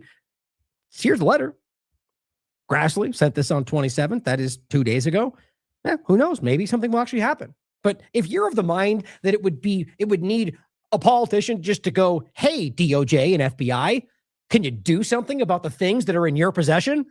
And they go, oh, I guess I will. And somehow that makes sense. Come on, guys. If there was going to be something, it wouldn't take Chuck Grassley going, hey, do something for them to do something, especially with lock her up Hillary Clinton. Oh, excuse me, with they're good people. Leave them alone, Hillary Clinton. That's what he said after he got elected, the reality. But it never stops. And I hope so, guys. The same point the whole time. All this stuff, and yep, and I know, and yep, and all the stuff, and they're criminals, and we agree, but they won't go to jail because it just inevitably seems to be the reality of where we are. And I want them to, and we should fight for that, but recognize that it's not one side if you're actually paying attention. And like I said, and this is what you get on the 27th. Whole MJ filter, holy crap, red light, Grassley resurrects the old document. Q was right. It's absolutely mind-blowing. Oh, my God. Why? Because he just repeated what we already knew happened? That proves anything? It's crazy to me. Every single day. Arrest somebody, right? But so here we are where it hasn't. Last, I already checked, right up until this very moment, the DOJ or the FBI haven't done a single thing, haven't said a single thing about this. Maybe we'll see something tomorrow. I certainly hope so. But you get the point. So getting into what Trump is actually saying right now and some of these examples of very, just flagrant violations of everything that you guys were promised. White House on the 27th came out and said enough is enough. And of course, it's all on the heels of this, whatever. The left is crazy. So we have to respect your speech and take your guns and whatever else they're talking about. I do not think that the hate speech, Trump says, of the Democrats is very dangerous. I do think, he says, that the hate speech of the Democrats is very dangerous. No, Trump, it's just speech. Speech is speech. Hate speech, love speech is speech. Free speech is all speech. I really think it's dangerous for the country. Yeah, I mean, is anybody confused? It's the same tactic. We're going to have to suppress their speech, which will be whoever they want to. Meaning me, even though I'm not a Democrat, it'll be applied the same way. And then the Republicans will just go, oh, he's a Democrat. Until it becomes them. And then it's something, it's the never ending cycle of stupidity. He's censoring you. And if you care about free speech, then that should be a problem for you. And I just simply said, so hate speech is a thing? Words are violence? Isn't that what Republicans called out in the left? Yes, it was. Isn't that a free speech issue? Yes, it is. Let's see how many hypocrites expose themselves yet again to support Trump. This isn't new. Just good time to make this point. Here's another one. Secretary Doug Bergman comes out and says the United States government has found, and it's USGS, which is the, I think the science arm of the USG, the U.S. government has found the Appalachian region. So great. Kentucky, Tennessee, it's all coming your way. Of the U.S. contains, at least they claim, by the way, this could just be a justification to remove people for data center for all we know, but they say claim enough lithium in the Appalachian area to replace 328 years of the imports from other countries that they need to occupy and destabilize and threaten to get what they want. Thanks to the world-leading mineral science, it says, permitting reform and renewed investment in domestic mining, the United States, in this case, Donald Trump, has reclaimed America's mineral independence. I hate how they keep doing this. It's the same lie they keep spinning with being oil, dominant. Like, look, the reality is there is oil, but at the moment, they're not producing more oil than the rest of them combined. That's a fair, I think Chris Martinson just did a great breakdown showing you they're lying about that. And on top of it, but it doesn't mean it's not possible. It's just, it's always some kind of bluster with these guys, some kind of, dishonesty. And in this case, pointing out that it's there in no way is reclaiming your mineral independence. That would take a ton of effort, funding, and research and infrastructure to get to a point where you could begin to mine in these locations that don't have that, as far as I know. But my concern is that how is this what we support right now from people who are nonpartisan, let alone those who fought against this because you thought it was some kind of, woke energy shift and, to electric vehicles and, whatever else, battery. There was a huge push, and I agree with for a lot of reasons why, to stop this weird transition, especially since, and I do have one good interview about this with Dane Wigington. I think this is the one. If not, it's down below.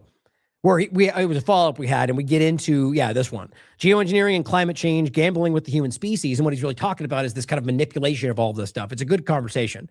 And that these energies are not actually, if ever, like I argue this could eventually be feasible, but at the moment are not. And they just rushed it. It was, I think, designed to fail. And there's a lot of reasons for that. Just coincidentally what we're talking about right now. But here, my point in all of this is that, the pushback was from the right about this change. And now suddenly it's coming from the right to push this in challenge to the fossil fuels that you were defending when the left attacked you. Like, it just, how do we not recognize? I know most of you do, but for those that are still waffling about this, that there's any difference here. Like, they will literally change you. Like, your entire stance will become the opposite of what it was a year ago because your team suddenly thinks that. It's just wild. And my big point is, this is not a partisan issue, even though the usual suspects are already trying to make that the case. But this, and I'll show you the larger one actually, is what this kind of mining does to the surrounding area. It utterly destroys it. It chemically manipulates. Like, it becomes to where, like, not just because of the mining, but because of the processes and the chemicals, it's destructive. Appalachia is a hugely important area for this country, and it is beautiful, and it's not what we want. I don't care what it brings. And it says, fun. I wrote funny how the sides have switched, but here, just a couple more of these images to understand what we're talking about. It's like just completely destructive and ruins the landscape, ruins the area, and it's just not natural. I mean, look at these things. That's all. And all this is for is their AI direction. That's what it's really about. So for me, to me, that just doesn't make any sense. And Tom Fitton says, expect the left to try and stop the mining of these natural resources. I just don't understand that. I've come to Tom Fitton as somebody who's, is partisan, but I've come to see him as somebody who at least had, I'm not saying this one point makes this the opposite, but I'm just I was surprised by that because I find it pretty logical. And he, even though partisan, I feel like it's more kind of just I feel like more so anyway, the point is I'm surprised by that. And he says, expect the left to try to stop the mining. And this person responds by saying it won't be only the left trying to stop this BS. And he says, you got that right. I just think it's weird people try to make these partisan when it's so obviously not about partisanship. You can support this or not, and it has nothing to do with what side you're on. It's about whether you desire or covet what it'll gain you over the destruction it'll bring to the natural and the resources, or rather the environment. And caring about whether your landscape is destroyed is not about being woke. But that's the game, and some people have bought into that. Zane Honeycutt points out a very important one in regard to the Farm Bill. And we talked about this briefly, but this just one post will break down why this is so shockingly counter to what you were promised and what this administration says they're doing. On the Farm Bill, no, she says in the Farm Bill, unless all of these are removed. Specifically, Part 1, Subtitle C of Title X, entitled Regulatory Reform, contains the following provisions that threaten farmer children human health, soil quality, and water safety. Section 10201 permanently excludes dozens of hazardous chemicals used in industrial agriculture from human health and environmental safety reviews that are currently required under the Federal Insecticide, Fungicide, and Rodenticide Act. That exact act, we've covered all of these, all of the terrible things they spray, and they already use, by the way, and all of the different endocrine disrupting chemicals. And what they're doing is permanently excluding dozens of dangerous ones, way more dangerous than the ones that we already use, which are wildly dangerous, from having any safety reviews. I mean, you want to have a good time trying to make sense of how that even remotely comes within 100 miles of what you said Maha was going to do. There's no way that would be acceptable for anybody who even pretended to be in that group. Section 10202 weakens and delays efforts to protect children, farm workers, and public health from dangerous pesticides by giving unprecedented authority to the USDA's Office of Pest Management. You know, the USDA just got basically taken over Palantir. Good job. To review and potentially veto any environmental or human health safeguards determined to be necessary by the EPA. And I'm being slightly hyperbolic about being taken over, but I'll get to the Palantir point about this. It's in every facet of this country right now. Section 10203 delays protections for endangered species against dangerous pesticides by giving an internal interagency work group a de facto veto on any efforts to protect endangered species from pesticides, which could delay or weaken critical conservation matters.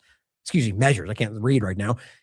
I had a thought the whole time, which is why, but this is where you get so frustrating. These weird categories that have just been like declared woke, or whatever that even means anymore, seeing as how the right is objectively as ridiculously woke as the left, if you really understand what it means. And yet was the idea that somehow caring that this would remove species from the planet forever, or but by caring about that at all, basically give them the veto over any concern about that. You may not care about that, but the idea that it's about, you have to understand what that means for the preservation of the planet and its ecosystem. But no, that's woke, I guess. But it says 10204 delays the review of hundreds of pesticides, including glyphosate, due this year. Of course, because they love glyphosate. They made it a national security imperative for harms to human health, endangered wildlife, and endocrine disruption until 2031. They put off the endocrine disrupting chemical problem until 2031, right after their control grid is put into place. What do you know? Leaving potentially dangerous pesticides on the market and in widespread use without any updated protective measures. Guys, they lied to you. How in the world can anybody pretend like this is what they promised? This is the opposite. This is business as usual. RFK Jr., Donald Trump, same thing. Or rather, in the case of before, I meant. 205 effectively gives immunity to pesticide companies from their duty to warn the public about dangerous chemicals in their pesticide formulations, potentially eliminating access to the federal courts for thousands of individuals with cancer, Parkinson's disease, and other health issues scientifically linked to pesticide exposure. 206 erases state and local safety restrictions, erases them. It limits the whole state. This is just a national thing at this point. Multiple times, this Trump administration has shown how little they care about the constitutional reality of states' rights. Because he's in charge, right? That's how he views it. Eliminates the 6-decade-old authority of state and local governments to implement additional local and state-focused restrictions on the use of dangerous pesticides to protect children, farm workers, pollinators, public health, and the environment. 207 allows more toxins in your water. Yep. Erases important long-standing safeguards to protect people and wildlife from pesticide pollution discharged directly into the waterways through the Clean Water Act, pesticide general permit, through the broad language and though the broad language, would exempt pesticide approvals from the Endangered Species Act, Clean Air Act, and other bedrock. They're literally enshrining in this. They're the very things they told you they were fighting for. Section 102.11 increases farmer data collection and tracks behavior through Palantir.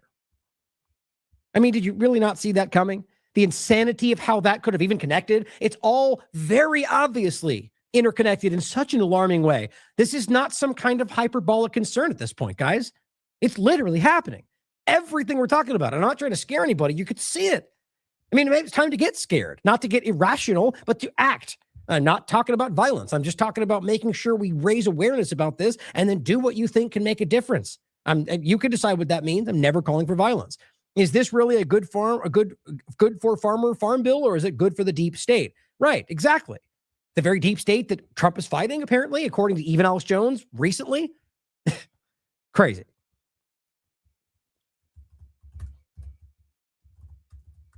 I'm going to reach out for an interview on this. See if she gets back. I'm sure she will. I did a panel with her for a CHD event a while back where I was hosting the panel and she was one of the interviewees. She's very, very good at what she does.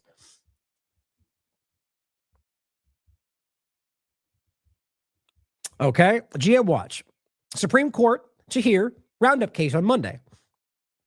Bayer is arguing that EPA approval precludes further regulation and labeling. Critics argue the EPA's review process is deficient and routinely fails to require cancer warnings, and federal court seems to agree.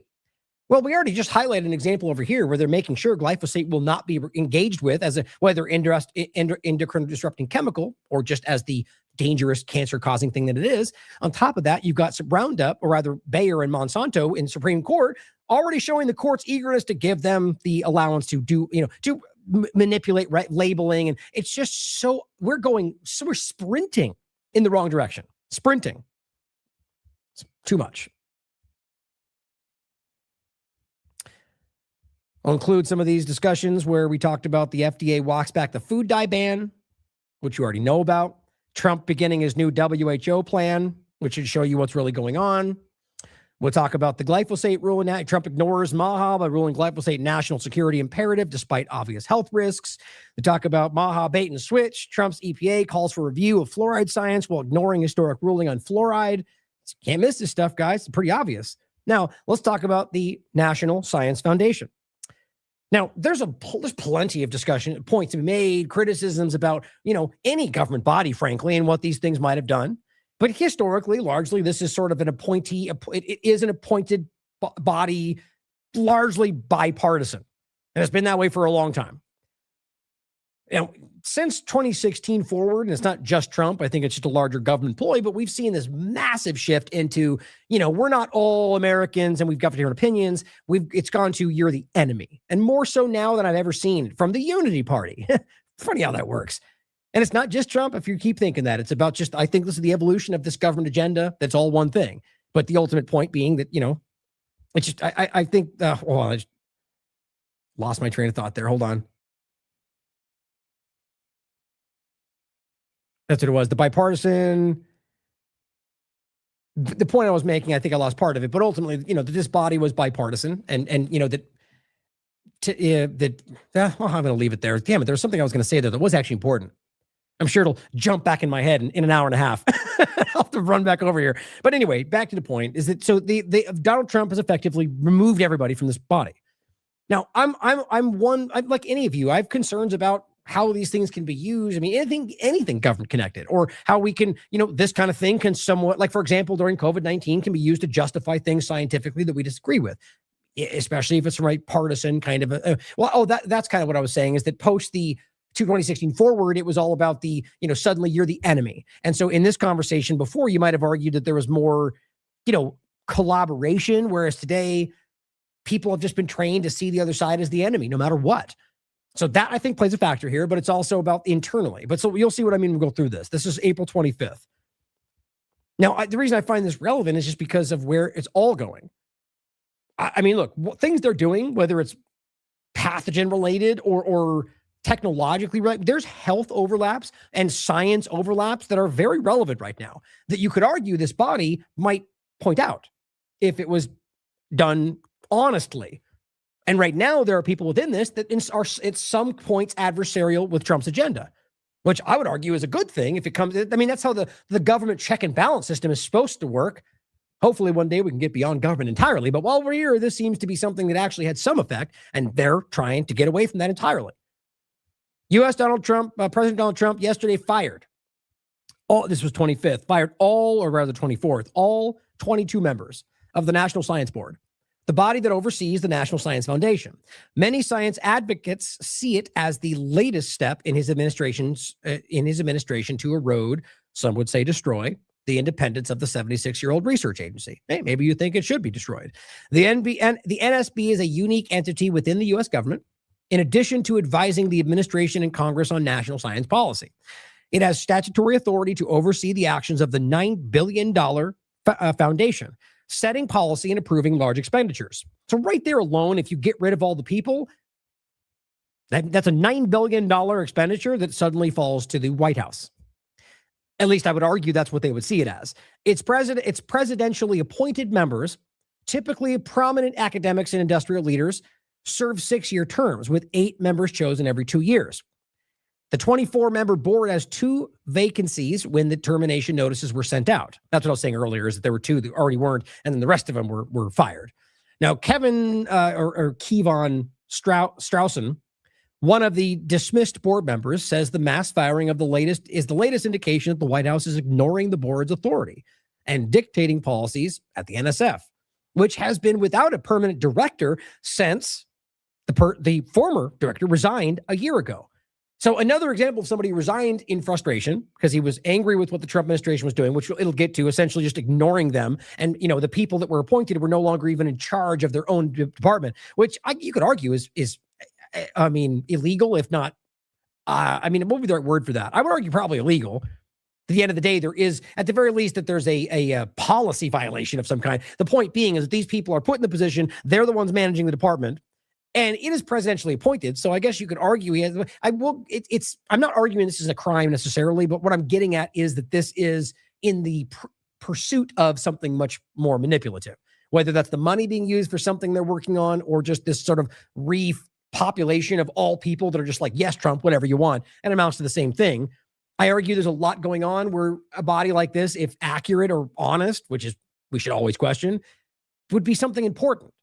To question whether their new thing is dangerous for you, to question whether, not that that's ever worked that way, but maybe they are worried that might be the case just because they are adversarial to Trump.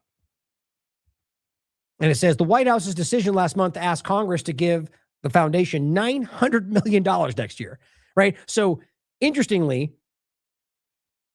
you push these people out of the way, and the White House made the decision last month before you did this to ask for $900 million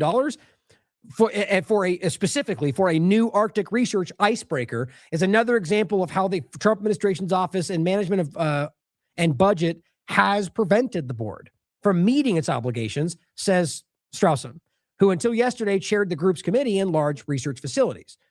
But, so you give us another $1 billion for this new Arctic research thing, which who knows what that is? Some kind of AI data center thing? Like, I just get the sense that they're struggling in a lot of ways, whether financially, because they're just kind of stretched thin. And this just might be another way to find $1 billion for some kind of part. I don't know. But this feels wrong in every possible way to me.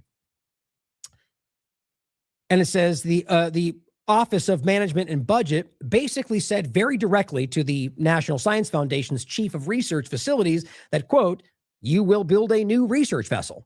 And there was no involvement by the board who's supposed to be the ones deciding how to allot those funds, which is required to approve and authorize. Now, when you say required, I argue there's a legality there, right? And they just ignored that entirely, which shouldn't surprise you for this administration. Any major infrastructure investments are supposed to be approved and authorized by the board. And when the board asked, the response was, well, Office of Management and Budget was very clear in its directive. You're not in charge anymore. Now, Lofgren worries Trump will, quote, fill the board with MAGA loyalists, which I argue that doesn't mean MAGA. MAGA are people who genuinely want to make America great again, and that's why they believe what Trump was promising. What Trump's doing is not what he promised. So therefore, those still supporting him are not MAGA. They're the fake patriots, the fake MAGA. And again, that's whether or not you disagree with what MAGA actually wanted. They're not getting what they were promised. Like, you got to see that right now. And it says they filled it with loyalists to Trump and who won't stand up to him, which in and of itself seems like exactly what he's doing everywhere else.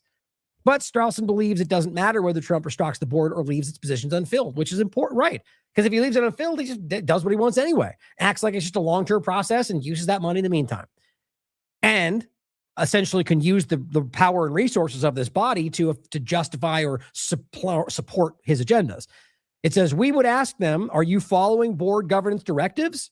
Straussen says, and their answer would be, in effect, we don't listen to you anymore. So in and of itself, it's a small version of the same thing happening everywhere else. It's a coup. You're watching this power transition take place. I just don't know how I can get any more clear. This is a microcosm of the larger problem that's happening. Now, this is from NPR. Scientists see Trump's firing off of the National Science Board as an attack on research. Informing each of his 22 seated members in the terse email on Friday, you've been terminated, effective immediately. Like, apparently it was like 2 sentences, a few sentences, a very quick thing. You're fired, move on. Like, it just feels weird. The National Science Board was established by Congress in 1950 and signed into law by President Truman. It's a major funder of basic science, math, engineering research, especially at colleges, universities across the United States. So right there, you could argue, oh, that's bad because science or whatever. That's my point from before. An overreaction. It can be. Yeah, people can abuse anything. And we should be skeptical of anything connected to these kind of power structures. But if Trump's pulling all this away, what happens to the funding of basic science, math, engineering research at colleges, universities, things that were actually, I would argue in some cases, if done honestly and correctly, we're educating people. It's just think about these things in effect. What if this is a Republican college, if you think that matters more? Members are appointed by the president to staggered 6-year terms and do not require Senate confirmation. Here's where their argument comes from. The board, made up primarily of academics and industry leaders, is charged with identifying issues critical to their future, submitted by the NFS budget and approving its programs and awards. It says in a written statement to the NPR, to the platform by email, the White House said the firing of the board was in line with a 2021 Supreme Court case, U.S. versus Arthrix, that, quote, raised constitutional questions. You got to love that. About whether non-Senate confirmed appointees can exercise authority that Congress gave the National Science Board. Are you serious? So this is so crazy to me. So what you're saying is the Congress gave the authority to the board. You appoint people to the board, and you're saying, but wait a minute, they're not Senate confirmed. They can't operate the authority appointed to them by the president. What? Guys, that's a ridiculous argument, because the truth is the board is embodied by the people you appoint. Like I'm about to get into, tons of other people who are wielding so much power in this administration, it's alarming. But surely they don't, they care about, no, they only care about this because this is their flimsy justification from incompetent people to justify why they did what they did for other reasons. It's not this. First of all, constitutional issues, while you're violating that in every single thing you're doing, I shouldn't be hyperbolic, in a lot of very clear ways. I just think that's so ridiculous. Again, just to not miss the point that you're talking about a board that's been given authority by Congress, who then, it's just a board. There's nobody that can manage that authority unless you see it, Trump, as something you'd like to wield. And then you appoint people, but then turning around and going, but wait, it's an issue because they weren't Senate confirmed. They can't operate that authority. Okay, well, let's talk about that. I wrote these. Oops. Oh, man. I hope I didn't just lose that. Damn it. Hold on. I will remember most of them. Let me see if shoot. Okay. Well, off the top of my head, the point was a list of people that I just looked into that I'm to make sure. And most of these people we already know. There's some of them I just wanted to double check. People who are appointed, not Senate confirmed, not elected, right? Susie Wiles. Just talked about her. White House Chief of Staff, one of the most powerful roles in any administration. And she was, same point, not Senate confirmed, appointed. So you'd think that would matter, right? You have huge power and influence. Well, what about that, Trump? Aren't you concerned that she has influence over all these things that's not appointed? Like, of course, it doesn't matter now, right? Tom Homan, Stephen Miller, of all people. Stephen Miller is one of the most alarming people in this entire conversation, who has basically more power than Rubio and the rest, and is an appointed person, not Senate confirmed. I mean, there is an endless amount of people. David Sachs, AI czar, who technically is not that anymore, Elon Musk and people tied to him. The point is there's a list, 20 people who are not appointed or who are appointed who are not Senate confirmed. So by logic, it would be the same thing. Wouldn't we care about that? Well, you get the point, guys. It's not actually about what they say it's about. Surprise, surprise.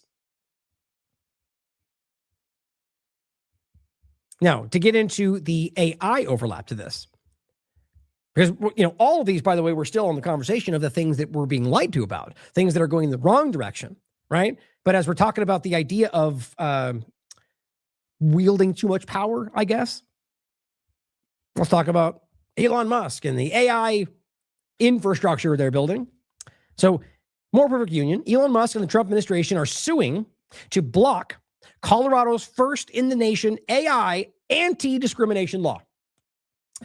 Like they said that we were going to stop the states from being able to create their own regulate. They did.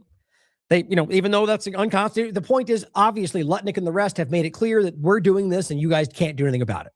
Now what they're saying is we're going to sue the state, by the way, from the Trump administration, because he is still part of it regardless. The court ruled that, but Trump's involved anyway, for them passing a law, which is their right to pass. That's legally the constitutional right of the states. But more than that, it's specifically about a law that stops what we all see coming. Now, you could argue discrimination. That's a woke lefty thing. Well, look at this. You could argue that what Twitter is doing right now is discriminating against Palestinian supporters, against people who are calling out Zionism. It doesn't have to just be about racial things. It's about using certain dynamics to exclude certain people. And in this case, what they're talking about is, well, AI. I mean, I can't speak to exactly the way they saw it being discriminated against, but AI is already showing to have tons of these things or being used. And either way, they have the right to do that. The DOJ has joined a suit filed by Musk's XAI, a company, which, by the way, is a military contractor. So it literally is part of the government, but it is a company. And the Trump administration steps in to sue with them. That law aims to regulate high-risk AI systems and protect consumers from algorithmic discrimination. To me, regardless of your sensitivity, your weird partisan sensitivities that are unjustified, discrimination in many cases does happen and does matter. In this case, it will be something when we end up in this technocratic feudal dystopia where then it's everybody versus those in control. Of course, you may not think that's what's happening. Either way, this is the opposite of what you would fight for, I would argue. The idea that the reality of states' rights is the Constitution. But let's get into the AI, Palantir, all of this. This gets pretty damn terrifying. I mean, you already probably have seen, we've talked about all of this.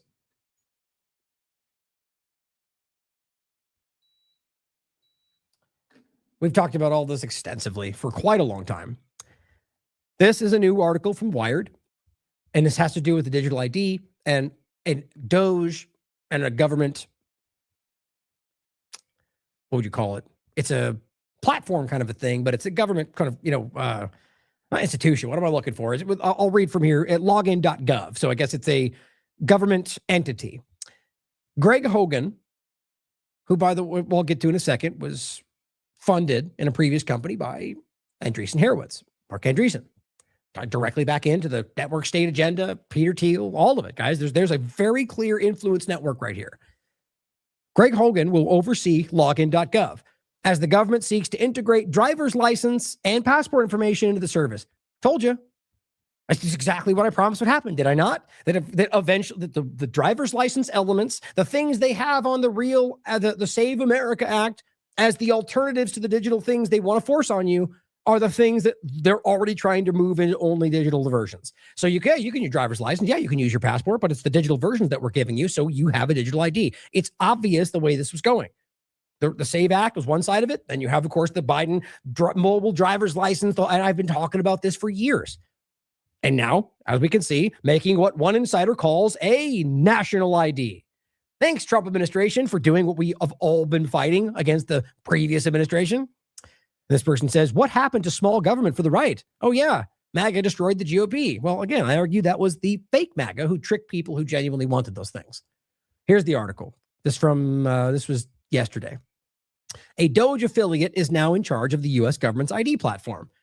Well, that's always kind of been the reality here because digital services was the same thing. Digital services became Doge. It has always been this. I've said that from the very beginning. It's been about digital ID. Funny how that's been yet again shown to be the reality. And do we just pretend that Doge just didn't happen? One of the promises that failed that we forget to bring up often. Lower, smaller government, all the fraud, all the criminality. Guys, they're spending more, government's bigger, the wars are happening. They lied to you, and Musk just drifted into the background. It literally profiteered, stole, and absorbed everything they possibly could for their AI and just ran. Greg Hogan, an affiliate of the so-called Department of Government Efficiency, will serve as acting assistant commissioner of the Technology Transformation Services, a unit within the General Services Administration, one of the very first government entities that was basically trialing these AI government elements and the lack of siloed information. There, and Palantir, of course, and it's not a joke, by the way, it's all of government at this point. There, he will oversee login.gov, the government secure login and identity service. So the Technology Transformation Services will serve as the acting commissioner. What you're going to find, by the way, is all these weird Doge people have all filtered back in multiple places all throughout the government. Hogan will be focused on growing login.gov's user base with the ultimate goal of the product becoming, quote, a world-class identity platform recognized beyond the federal government. Oh, beyond the federal government. Great. So like a global ID kind of thing? Why would a U.S. government login.gov website database be used beyond the federal government? Now, I guess you could argue that he just meant all of the country beyond government. Well, that's the same problem, though, isn't it? An all-encompassing ID that's used everywhere? Yeah, that's exactly what we're fighting. Hogan came to the government in January 2025 from a startup called Comma.ai, which works on self-automation technology for cars, which, by the way, got its funding predominantly from Andreessen Horowitz. Now, that matters to me. Whether this person's aware of that influence in my mind or not, the point is that same network is influenced and touched and funded every element of this we're talking about. And Trump's administration is just, it is one big web, guys. In fact, oh, shoot. Damn it. Hope it comes back. Nope. That was stupid. Well, I'm going to read through it in a second anyway, but I'm going to grab this, which I should have grabbed before we started the show. Always mad for that. Damn. Okay. It's not that long, but this was a great article series, in fact, from Derek Bros, entitled Meet the Peter Thiel Acolytes in Donald Trump's second administration. Look at that, February 2025. It's almost like we were screaming about all of these things back when we might have been able to do something about it. Funny how that works. And then here is the follow-up. Meet the man whose philosophy has influenced Peter Thiel and the technocrats. That man is Curtis Yarvin. And if you've been paying attention, if you watched my interview with Ian David, this is interwoven, guys. This is all of, it's not even a secret. They're telling you, they're literally telling you, we are going to change this stuff for your benefit, whether you think it or not. You'll own nothing and you'll be happy is quite literally what it is, in a digital, you own the keys kind of way, like Coinbase. That's exactly what this is. And as Ian said in the interview, in these Prospera technocratic, these network state discussions, that's what they say, that all things will be, all value will be digitized. Here we are. So going back to this, see where we were. I don't think it was that long. Yeah, good. Okay. So where was I? I'm just going to read through it because I think there's some points I don't want to miss in this. Hogan came to the government in January 25 from Comma.ai, works on self-automation. He served as CIO. Yeah, for Doge's operatives in the government. This is while there, he signed off on the privacy impact assessment that allowed for the creation of an email server that was the focus of a whole bunch of lawsuits. And this is, we'll go over it, I think, in the next article as well. Or maybe not. Surprised I didn't take a picture of that one. I guess it wasn't that long. Oh, no, that is that right there. Oh, good. Sweet. Look at that. I'm already ahead of myself as usual. I thought that was for this article. Okay, good. Then we saved it. Continuing. While there for Doge, working for the Office of Personal Management as Doge operative, as we just read, Hogan signed off on the privacy impact assessment that allowed for the creation of a new email server that Doge used to email the entire federal workforce some of the so-called agency's most infamous government-wide emails. Another email asked government workers to account for what they were working on each week. Remember that one?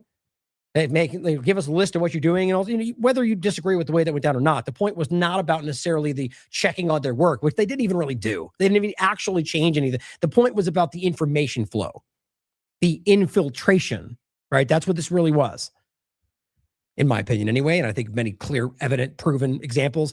On his LinkedIn, Hogan indicates that he remained the VP of infrastructure at comma.ai until October 2025. So this guy was literally still being funded by Andreessen Horowitz while he was, all this overlap.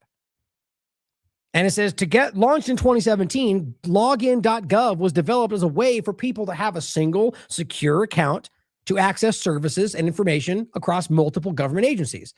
It was developed in part by the U.S. Digital Services, which is now called Doge. Right? So it's the same thing, guys. This has always been a long-term play. Doge just changed the name and made it into something new, and it's the same, and it was all happening underneath. Now Amy Gleason runs it, and they went right back to wearables and digital IDs. You got played, guys. And it says in December 2025, right when he was still being funded, as we showed you, login.gov released a roadmap detailing plans to integrate mobile driver's licenses into the service and to use passports as a form of identity confirmation, right? So if he was still getting funded by that, that means at the very least it's worth asking whether Horowitz was, specifically, rather Mark Andreessen specifically, or rather just the company which he's a part of, was funding him and influencing his choices when it was affecting the U.S. government. I think we know, by the way, that that's happening to a larger degree by this influence network. But the question is in this moment and what that might have had affected with the larger agenda. Quote, there's a push to make login a national ID in the sense that we would retain all info you'd need for any government interaction. In addition to standard ID, name, etc., we'd also have income information, citizenship status, info on dependents, etc., believes a TPS employee who spoke to Wired on the condition of anonymity for fear of retaliation, obviously, because nobody wants that, and especially the current administration. And so if he gets caught speaking out, of course, they'll go probably destroy his life. The reality, though, that's a national ID. That's exactly what we've always been fighting. And the idea that this is everything we just talked about. It's everything we've been talking about. This is all these interconnect. You're literally, from one small example, showing what we were just talking about, that you're just removing these silent information. You have access to everything in one spot. Everything you'd ever need goes right through this point. This would be great, they write, if implemented right, says an employee. With a Doge guy in charge, this will look like more like a central repository for surveillance, says the guy working in the company, or rather with the government entity, and just simply quietly going, if this ends up in this partisan way, and maybe he's a Democrat and hates the party, that's certainly possible, but that's also what we can see happening, regardless of whether you think it's a partisan thing. It's not. Although Doge in its original form dissolved in June 2025, but it didn't really. That's the point. Doge was a name. That's all it was. Doge was the digital services. Gleason is still in charge. It is still there. And Elon Musk, ruled by a judge, is still technically part of this. In original form dissolved in June with billionaire Musk's departure from government. But again, not really. As he's literally suing a company and Trump's right there with him for AI. And it says many of its operatives still remain in powerful positions across the government. That's what this seems to have been about in part, including at the State Department, Department of Defense, and Social Security Administration. No big deal. These weird little Doge offers that got jammed in our government that have connection to all these weird backgrounds, and who knows? Others have decamped to a private sector, including to government contractors. Cool. But also realize, that we're talking about these people packed in here. Well, it's very obvious that we can see this kind of influence, this transition. If you want to talk about like a bloodless coup, that's what these things all collectively look like together. Include these for you. These are articles that you should read and see how far ahead Derek was on this story. He's working on a new article right now. Will probably be out tomorrow. Oh, and this is just to point this out again, just to show you from this article, the funding coming from Andreessen Horowitz. Getting money, and it was $3.1 million in the first round. Now, I'll include the SAVE Act conversation we had back in 2024. Now, yes, they've made it into the Save America Act, which is just an expanding of it. They're just mashing more things together. But the SAVE Act part of it is still very much a part of it. And that's still very much about enforcing the real ID compliant identification. I just looked at the new part of it recently. So when you then compare,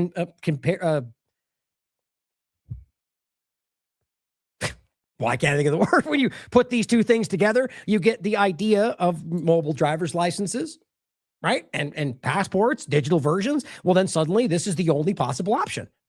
Digital versions, which all, I guess, use one login.gov run by this guy tied to, the same thing we just did. It's all concerning to me. Now, Supreme Court grapples with limits to geofence warrants over privacy concerns. So think about this in conjunction with the same thing. Like, these all feel like separate points, but when you look at it in one big picture, all of which are tied to what the government's doing, it starts to show you the outlines of what's actually happening.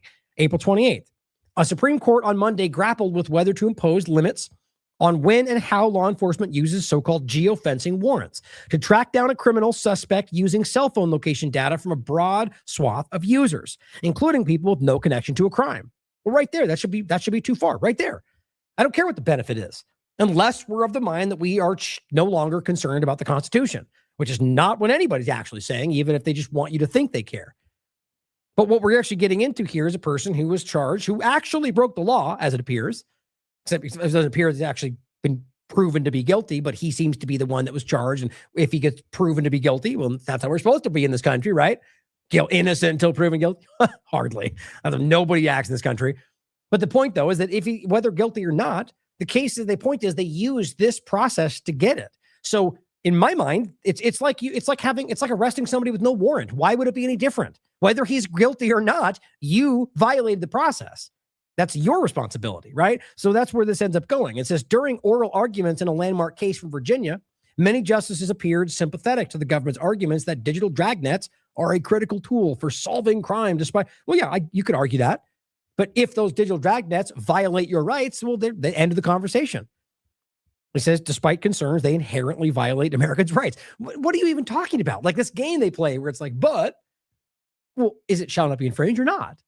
Aren't we the ones arguing these things are inherent to what we believe? So why is it somehow like, let's debate whether or not? It shouldn't be something we discuss, because if you violate that, if it's repugnant to the Constitution and it's null and void based on Supreme Court rulings, and there's no conversation to be had here. Quote, if you don't want the government to have your location history, you just flip that off. Yeah, it's simple as that, isn't it? Because it's not like we've proven to 50 million times over the top that doesn't actually do anything, or that if they want to, they can get it 1,000 other ways.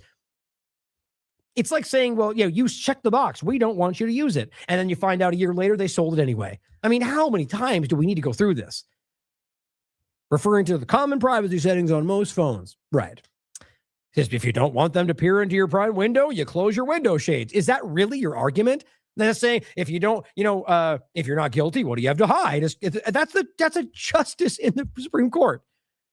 Maybe they shouldn't be peering in your window because that's violating your privacy, whether or not your shades are closed. You should. It's the idea of a what's the term they use? The expectation of privacy. It shouldn't be that you, like, the way the world is now is it's like they're always looking. So close your windows if you don't. That's not the way that's supposed to be. That's not the way that's supposed to be from the day one point. It's unconstitutional what they're doing. It's the easiest way to frame it, because it is, guys. This is unconstitutional. Geofence warrants compel service providers such as Google, Verizon, to turn over location history and timestamps from all cell phones within a specified area over a specified time frame. And it's much more than that. A single warrant can yield data on a large number of individuals, often without their knowledge. Normally, authorities ask a judge for a warrant with specific requests on a specific individual organization. Now, normally, that's it. That's the legal reality. What you're going to notice today, how crazy it is that we have the New York Times, ABC News, NPR, like literally gaslighting for Donald Trump. It's very obvious, especially when it comes to Iran. But defenders of the practice insist access to the information is fair game. Of course they do. Critics say the warrant constitutes an unreasonable search forbidden by the Fourth Amendment. You see what I'm saying? It's like saying, well, the law says, but others argue that that's not the case. Well, does the law say it or not? So you're not arguing it doesn't say it. You're arguing it shouldn't matter, you see? And that's a dishonest way to frame that. Quote, I think one should be permitted to hand over data to a third party without assuming the government's going to look at it. Yes, especially since you check those stupid boxes that say they won't do it anyway. And now they're going, but our legal warrants will look at. They know this, guys. So now think about that little sidestep right there, right? The box says, I don't want that to happen. Then they go, but warrant, even though it's not really a warrant, it's this geofencing manipulation. So think about the many different ways that can happen that aren't considered, the things we don't see, the ways they can go, oh, but this little deviation will allow us to look at that without you knowing it, and we don't even know they're there. They do that with everything. I'm sorry if you don't understand how dark things are. I mean, again, I argue the point is that people are seeing these things because it's a positive change that's happening. But we're in a bad time. It's obvious. Our government is it's doing terrible things, and it's important that we just be honest about that. But I'm sorry to have to, break your illusions about this if that's what's happening. But people need to understand what's happening. The Trump administration, which is defending the person, whose name is Chatri's prosecution, argues that by sharing location information with apps and service providers like Google, you forfeit your expectation of privacy. That is the Donald Trump administration. Despite the fact that that's not you have the idea that you're working with something and saying, I don't want to share my data, which, by the way, you maybe not everybody does that. But the point is that that's what a lot of people are doing, and then finding out it still doesn't matter. But the idea that what Trump is saying, or the administration, that by simply working, using a Google app, that you forfeit expectations of privacy, that's just not true. That's the world they're creating. They want to use that carve out to say, well, here's why we can look at your entire life without justification. If you're out there going, yeah, because, then that means, I'll leave it at that. Most telecom providers stipulate in the fine print of consumer contracts that certain data stored in the cloud is not entirely private. And maybe you turn at the bottom of a 75-page fine print thing that nobody reads, maybe turned over to the law enforcement if ordered by a court. Individuals can turn off location sharing to their device and ensure privacy, but many people do not. Also, even if you do, sometimes it doesn't matter at all.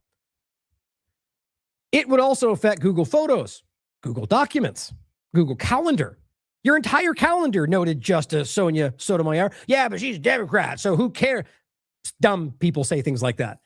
Whether or not she is, whether or not she only cares about one thing, the point is what should matter. Is the point valid, regardless of who said it? That's what intelligent people do.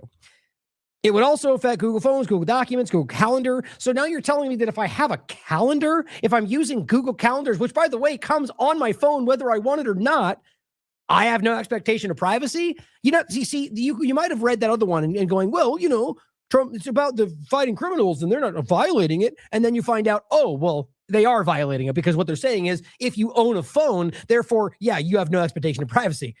Sadly, that's what we probably should have known for years by now, but challenge these things. If this is consent, that means the government can seek those documents for any reason, not just commission of a crime or no reason, right? Correct, says the lawyer. That's not a joke. So what they effectively did is saying, we can spy on you for any reason, at any moment, all the time, because you use these apps. Now, let's just say you remove that. There's probably 75 other things just like that they use to justify why they can break the rules. You really are saying that you could track someone going inside a home, about movements inside their home, movements in the bathroom, movements in the bedroom, all of that, if the confidence interval is narrow enough? Barrett asked the Deputy Solicitor General. I do think we could have done that here because of a warrant, is what he said. Think about how insane that is. It seems to me we should set some parameters. Reasonable temporal scope, reasonable geographic scope. But then we trust issuing magistrates around the country to implement those rules. That's Kavanaugh. For generations, cops have obtained warrants to lawfully seek information from a specific suspect in a crime. And they violated that 1,000 different ways the entire time, some of them anyway. But geofence warrants can do the reverse. Scanning cell phone data out of thousands of innocent individuals in hopes of finding a suspect to apprehend. That's called pre-crime stuff, guys. Google received 9,000 warrants in 2019 alone, seeking cell phone location data information. Most of which they were given, it seems. Yeah, but let's reinitiate FISA 702, right? Because that'll add to the positive change for the winning that we're all experiencing. Before we get to that again, Palantir is helping Trump's IRS conduct massive scale data mining. April 24th, 2026.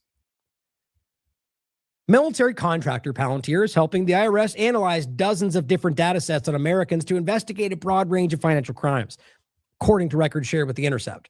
Since 2018, the IRS's Criminal Investigations Division has used Palantir. Since 2018. And what's called Palantir's lead and case analytics platform to aggregate and analyze a sprawling list of sensitive federal databases and data sets. Public records detailing Palantir's IRS contract, obtained by the nonprofit watchdog group America Oversight, has shared exclusively with The Intercept, reveal the immense volume of data plugged into the military contractor software. The LCA uses both Palantir's Gotham and Foundry applications to facilitate it. I'll play a couple clips about those in a second.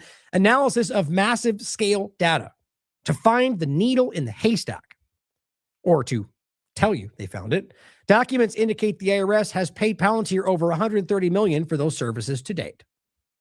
The IRS use of the software launched under Trump's first term, important, I think, and of course expanded under Biden's term, important, I think, is now in the hands of an IRS Criminal Investigations Office that has drastically scaled back its pursuit of tax cheats and pivoted, of course, away from the thing they told you they were doing and pivoted towards investigating left-leaning groups, which really just mean anybody calling out Israel, and we'll call it Antifa.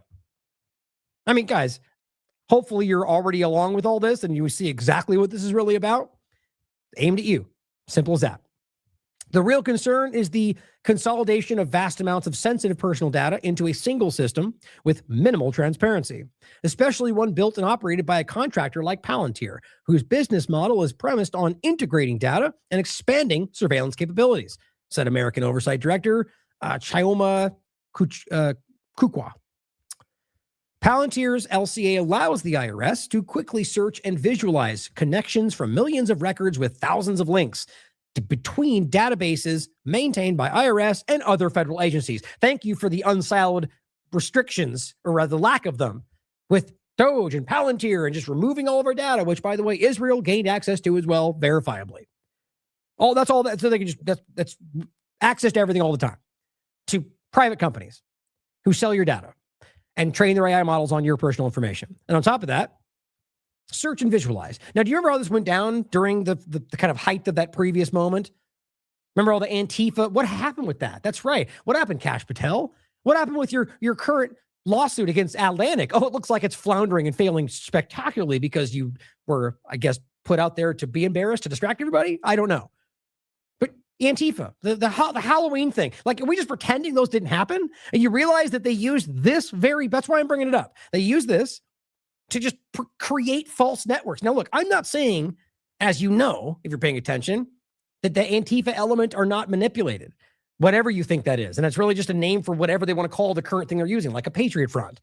My point is that clearly there's manipulation there. And those things are used against us. That is like everything else we're talking about, right? But what they did is simply create this false network illusion by saying every one of these groups are all connected, therefore it's Antifa. Well, what you're looking at are people who text and work together to protest. And yes, probably within that, there's all sorts of manipulated, infiltrated groups that want to manipulate it for this or for profit or for advertising or for the government. Who knows? Happens on left, happens on right. Anybody who's with a brain and who's not partisan blinded can already see that. But what I'm pointing to here is how Palantir created some false thing they pointed to. They told us in front of Congress they had this whole big network, but couldn't tell you where the base was, couldn't tell you who was in charge, couldn't tell you how many members they had. It's embarrassing. Just like everything else, it was designed to make you think everything's coming down, and they didn't do anything. The program places an emphasis on mapping social relationships between the target of an investigation. And that very well may mean something. It also could create the illusion of something, but it also could lead them in a wrong direction if they're being guided by their own hubris, narcissism, and blind partisan hatred. That includes analyzing a network of people and the relationships and communications between them. Okay, well, now you're back to that same point. This guy did something. Now we can look at every one of their conversations and their grandmother and their children. Like, that's illegal. That's unconstitutional, but they don't care.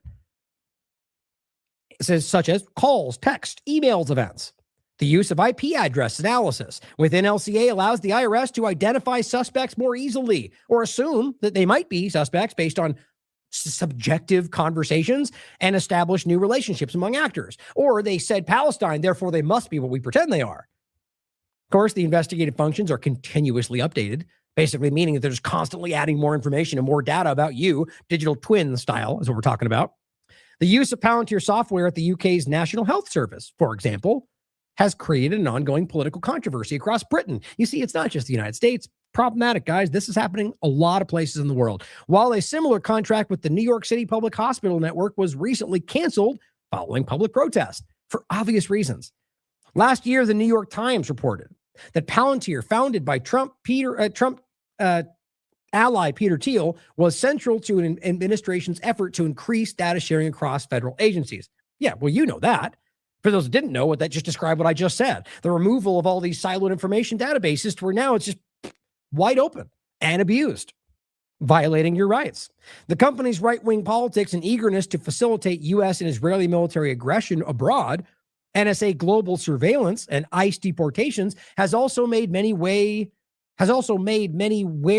of its access to incredibly sensitive personal data. Unnerved by the manifesto's fascistic bent, and that was the Technological Republic put up by Alex Karp, or also the it says a recent post by the company summarizing the book. There's also one put up by Thiel. There's many different examples. The actual image we used for the show today shows that on the Palantir orb. But the point is that many people were rightly outraged about what they were highlighting, as they write a fascistic bent. The bullet points extolled the virtue of arms manufacturing, argued the axis of powers were unfairly punished after World War II. Think about that for a second. Called for a reinstatement of the draft, condemned cultural pluralism, and claimed that wealthy elites are unfairly persecuted. When the government can map relationships, track behavior, and generate investigative leads across data sets at this scale, the question isn't just what it can do. It's who it will be used against, says the Chukwu, the director of the platform, speaking about this. It was Chukwu, excuse me. Entrusting that infrastructure into a company known for opaque security state deployments only heightens those risks. Quite obviously. Just glad people are calling this stuff out, guys. Now, here's a couple of clips. This is posted by Jake here. Now, I've played this before. Just want to point out ahead of time that what the guy says is a platform, a software called Palantir. What he means is Gotham, made by Palantir. But important to see, and then we'll play a clip of my discussion with Zoe and her important post about a lot of this stuff. And all this is showing you is Palantir's connection to everything, but in this case, specifically health, CDC, and, everything, immigration, well, everything we just highlighted, plus, and look, I don't want to be too hyperbolic. I guarantee there are elements that aren't completely, Jason Bassler just pointed out it was something like 27 plus government bodies that Palantir is now managing. I don't know why one would not be too far for people. People have seen a police program that's being used called Palantir. It is in your police officer's car, on your police officer's computer. So while you've got the person pulled over, you can start to drill down on this person. It's not just like a DMV photo and an NCIC anymore. You can see all their bank accounts, the balance in their bank accounts, the last times they declared cash somewhere. You can see every time they hit a flock camera anywhere in the country. Flock is a giant national traffic monitoring system that is basically everywhere now. And they're taking photographs at every intersection all day. And it's using AI to read license plates and put identities of people, places, and it's just keeping all that data, all of it. That's what they've got in their car right now. And we're not getting that in discovery. We're not able to confront it. And we're not able to use it as Brady evidence. We've got Fourth Amendment issues galore, obviously. I didn't realize how prevalent it was. There has never been a surveillance program in the history of the United States that was not used brutally and in a corrupt fashion. And now we have the biggest surveillance system that we've ever had. Correct.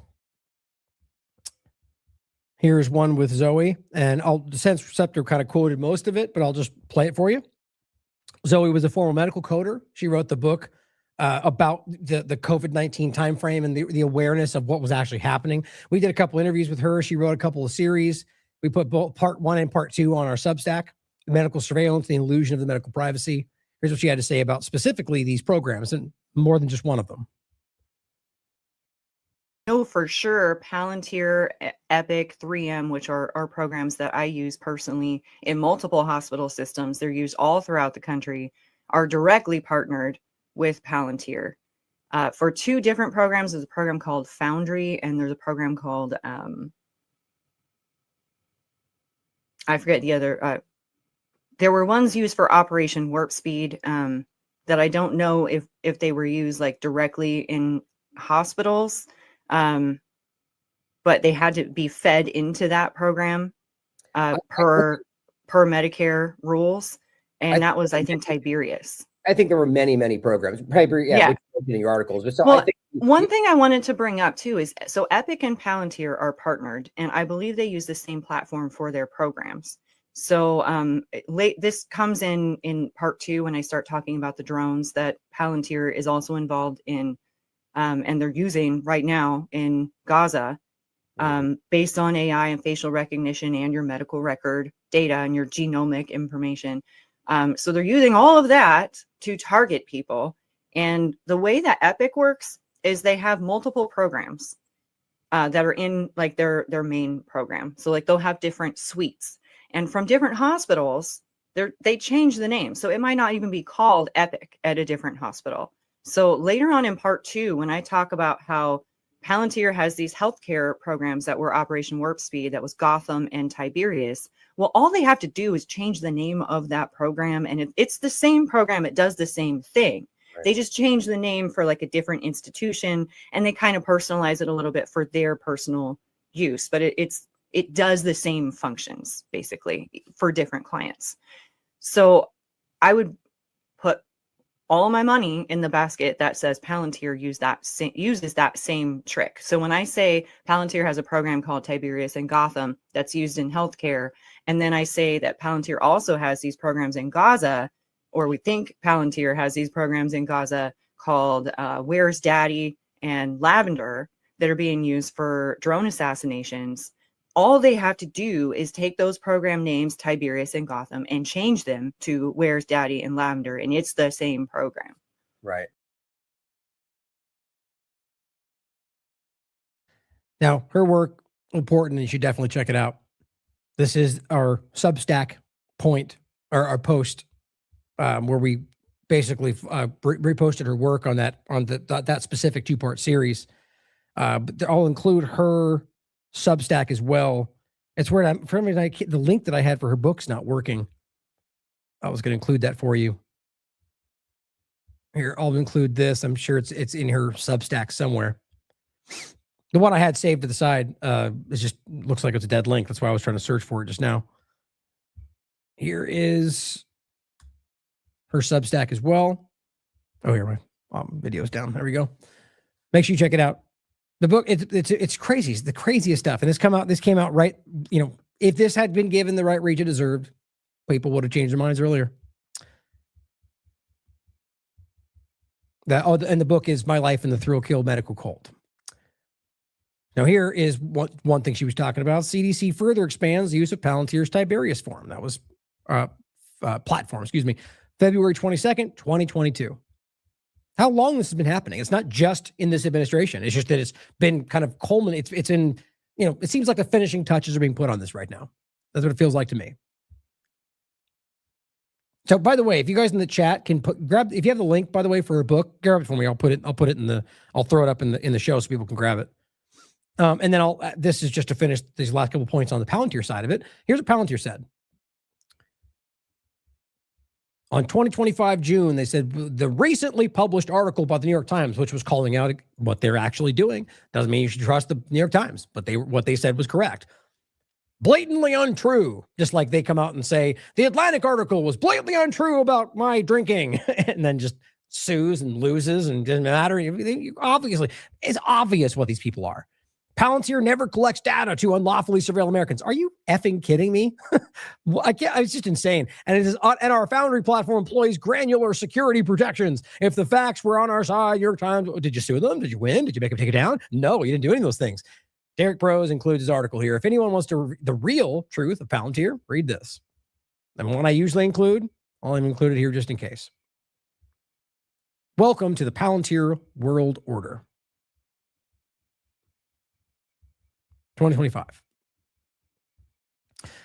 And back to this point, after everything we just covered as well, right? Don't forget, the House just passed FISA 702 and are yet again doing the thing, both left and right, that they always told you they hated whenever they are the adversarial party. And they want to use it to illegally spy on you. And that's not even getting into the geofencing side of it. That's what I was saying earlier. There's probably countless things like this we don't even realize they're using until we later find out. And they don't care about these things. I mean, this is Mike Johnson, Donald Trump, who are justifying this for the military. I'll give up some of my rights to be able to do. Well, no, we won't, Trump. In fact, nobody agrees with that. You got more pushback on that statement than almost anything. Maybe save for the, lying about the Epstein files are going to war with Iran. But overall, it's obvious that people, your very base was most important was about these things. And now you're telling us to give these up for what? To support the thing that you told them you wouldn't do? Come on, guys. Nobody would go along with that other than blind lying followers. Let's not forget as well that Palantir has a direct strategic partnership with Israel. And they joined that at the hip in the height of the disgusting ongoing genocide and support them to this very day. And that matters to me. And here is another overlap to just this general direction. Here is Melania with the royalty from the UK. Totally no big deal. It's not weird at all, even though I should just point out that's common for presidential things. But I just think it's funny that we're talking about the royalty from, the one that Trump was talking about maybe joining the Commonwealth. No big deal. But here they are at the White House. And it's as Frankie Stokes, right? Dystopia. Today at the White House, Melania and the Queen and kids with Meta VR headsets strapped to their faces as part of some AI-powered cross-cultural educational program. The latest installment of the First Lady's K-12 AI surveillance state grooming initiative. That's how he frames it. But guys, I just don't understand how they would think this would make sense with the people that they told you. It's the same old thing. Yeah, welcome to the future that you were fighting against Democrats. Now Trump's doing it. It's good, though. Now it's good. Now it's a good thing. Chris Menahan points out this post from I-24 in Israel. Anyone can do it. Kids, anyone. They're talking about the Extend, the Israeli AI-powered killer drone company that recently merged with Eric Trump's construction firm. No problem there. It's just normal corruption. This same old thing in this country. Says their drones are so easy to operate that even a child can do it. Just where the world's going, guys. It's just the normalization of everything we've been fighting. Now, to talk about some deflection before we finish with the Iran conversation, I just am blown away by the stupidity of what this is directly from Abba, Alina Abba. Like, this isn't some tangential, ridiculous post that they kind of lightly point to or share or 100% like Elon Musk. No, this is Abba showing a video, and this is the Q Storm writer, one of these people you should definitely laugh at, that says, Donald Trump's advisor, Abba, discovered the fake Oval Office where Joe Biden allegedly pretended to be president. Well, she doesn't say allegedly, by the way, so I don't know why you say allegedly, but it says the room includes a teleprompter positioned directly in front of him. So to get this straight, so you, in the White House, you find a room that's set up to look like a part of the White House where they film in the White House using a teleprompter for White House. No, so what? You found a secondary room where they film things that was meant to look like the Oval Office. So the big scam is that they pretended to be in the Oval Office while in the White House. What are you guys jumping at right now? Look, I understand, and I will be Biden is a criminal. And there's plenty of weird things to point at that they will claim as absolute that I don't think I can verify. But you should consider whatever you think, whether he's got body doubles, which every leader I'm of the mind does employ. But whether that's what has been used in the past or not, or you jump at it, he's got a foot boot on, or whatever the new thing is from Q said, the point. The whole setup looks like a Hollywood studio. So apparently this is him faking being president from the White House. You guys are just ridiculous. This doesn't make sense to me. But anyway, the bottom line is the level of utter BS you guys are putting, and this is asking Grok, and it's like, that's just not really true. It's a hyperbolic statement. But Grok can lie too, right? This Republic, if Grok says so, it has to be true. Okay, wait a minute now. Just for fun's sake, you got a Q Trump thing, this Elon Musk platform, and you're telling me that Grok says it must be true. So listening to Grok, who's made by Elon Musk, it tells you that you guys are lying about things that aren't happening as somehow them being, what, a Democrat? What's your argument there? It's just so funny to me how this can be. That's often why I use Grok to throw in the face of partisans who don't want to listen to the reality, even though Grok can lie. It's something that I can prove is the truth, because it's a funny point to watch them go, oh yeah, Grok says. It's like, are you confused right now? It's just funny to me. But overall, The idea here is that this is somehow some big thing that proves that Biden faked it. Okay, let's just say that was the case, because this is really what I'm getting at. Do you think they're going to do anything about it? Do you think that Biden's going to be, if they have this, like some bombshell report from some ridiculous Q person on Twitter, don't you think he'd already be arrested if it was a big crime? You get it. What a stupidity all this is. And it's crazy reach, 1 million views. And this is lit to my point. This is a person within his administration doing this. This is not some side ridiculousness. This is the White House putting out what they want you to believe is some kind of a bombshell that shows that Biden faked being president and then did nothing about it. It totally makes sense, doesn't it? God, it's just infuriatingly crazy. And by the way, apparently he's going to give you information about UFOs. And I just said, yeah, so they're apparently breaking case of emergency desperate. I figured as much, but I wasn't entirely sure. Here is what Nick Sorter told you. It's all coming out. But even the way he says this is funny to me. So first of all, it says President Trump confirms his administration. Oh, dang it. Confirms his administration will be declassifying UFO files immediately. Eminently, excuse me. Okay, listen to what Trump says here, and you tell me if that translates to confirms he'll declassify it eminently. You already know it's not going to be that. These guys are such clown shows. First, on the topic of space, do you have an update on the UFO files and what might be, when we're going to be seeing those? Well, I think we're going to be releasing as much as we can in the near future. For some reason. Okay, wait, before we get into whatever he does next, which is hard to listen to. So we're going to look into releasing what we can at some point. Breaking news! Trump confirms he's going to do it right now. That's what that turn. He's got the video in his post. Like, okay, I'm convinced these people are not, they don't genuinely don't care about their own. They just are there either to make money off of this weird dynamic, or their job is literally to do whatever, like to distract, even if they look like absolute fools, like Kash Patel and his weird lawsuit, just to get you to look away and maybe even make fun of Kash so you don't make fun of Trump. I'm blown away. Listen to it again. Topic of space, do you have an update on the UFO files and what might be, when we're going to be seeing those? Well, I think we're going to be releasing as much as we can in the near future. For some reason, much as we can, which means they're probably not going to happen though. It's just usual government lingo, right? We'll see. We'll sign this thing to look into the studies of maybe doing more on this in the shroom. Oh, guess what? You're never going to get shrooms. What that means is we're going to string you along and use Joe Rogan to make you think we're doing something. We'll sign this, that we'll look into the things we've already looked into a lot.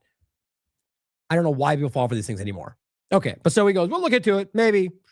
Then he goes on to make this weird statement about what drove this into reality. And apparently, you listen, it's hard to even frame. For some reason, as much as we can in the near future. For some reason. And I guess it's just a reason it's been in the minds of people for a long time. Okay, so for some reason, and I guess it's just a reason that's been in people's minds for a long time.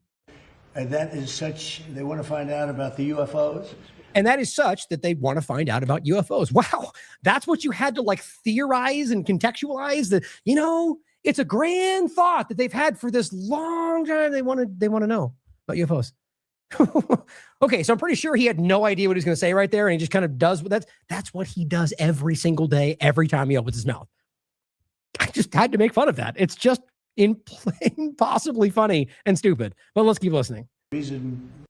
For some reason, and I guess it's just a reason it's been in the minds of people for a long time. Yeah. And that is such, they want to find out about the UFOs. You could have just said, people want to know about UFOs. The reason, this grand old reason, that is such that they want to know. And anything having to do with UFO or related material. And we're going to be releasing a lot of things that we have. And I think some. Okay. Anything. Such, they want to find those. And anything having to do with UFO or related having to do with UFO material. And we're going to be releasing a lot of things. And we're going to be releasing a lot of things that we have. And I think some that of we haven't. Okay, well, that's really clear. All right, so it's just, you could pretend that means we're going to do everything, but it's very language and the meaning of words will probably show you that means probably nothing. Interesting to people. I've interviewed people, my first term primarily, but I interviewed some pilots, very solid people, and they said they saw things that you wouldn't believe. Oh, wow. So the stuff we already know. Got it. Pilots said they saw things while flying. Bombshell. You're going to be reading about it, yes. Yeah, I'm sure. Now, here's the thing, guys. I just want, that's just ridiculously stupid. And it's just a especially ridiculous thing he kind of does all the time.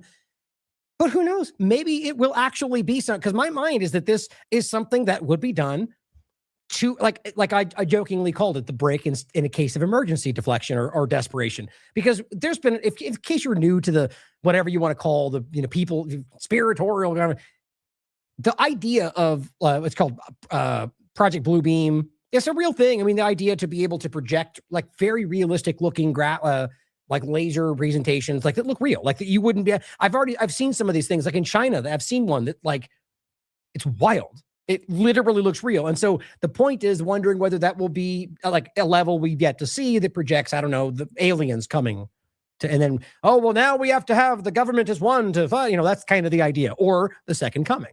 That's the two generally talked about theories around that. That, I mean, imagine if they did something that made it look realistically like there was some kind of a second coming. As well as I, far too many people would just take it at face value. I mean, because how would you, a lot of people would feel like they had to, it's a very manipulative. So the point would be wondering whether or not that's something that's done in a moment of desperation. If you think that's what they're at right now, I kind of do. I feel like they're at a point where things are collapsing, they're imploding, it's becoming worse and worse, and I'm wondering whether or not there's going to be something like that.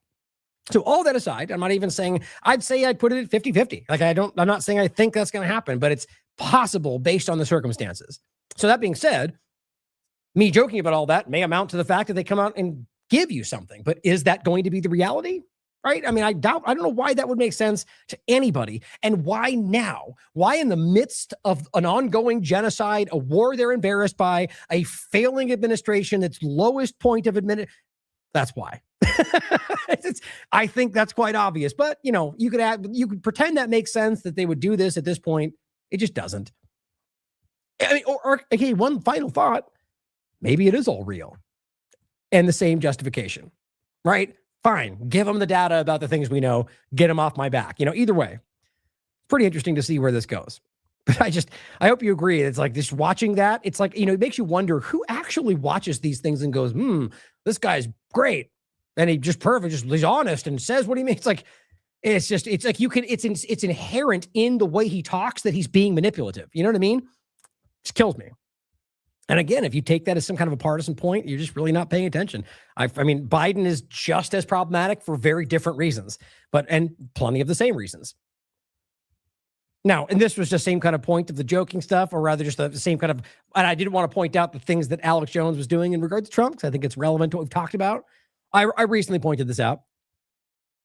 Alex Jones comes out and says, the WEF and UN just confessed to committing a massive biological weapons crime. Talking about in this same video we've played 1,000 times, and this is an older one. It's from years ago, and it's just a scientist, not even necessarily at this WEF thing, just talking about the idea of alpha-gal syndrome and the tick, right? And this is all, it's in we've talked about it. So is a lot of people. It's been a common conversation. The point is he came out on the 27th and just randomly said, the WEF and UN confirmed and confessed and admitted all of this.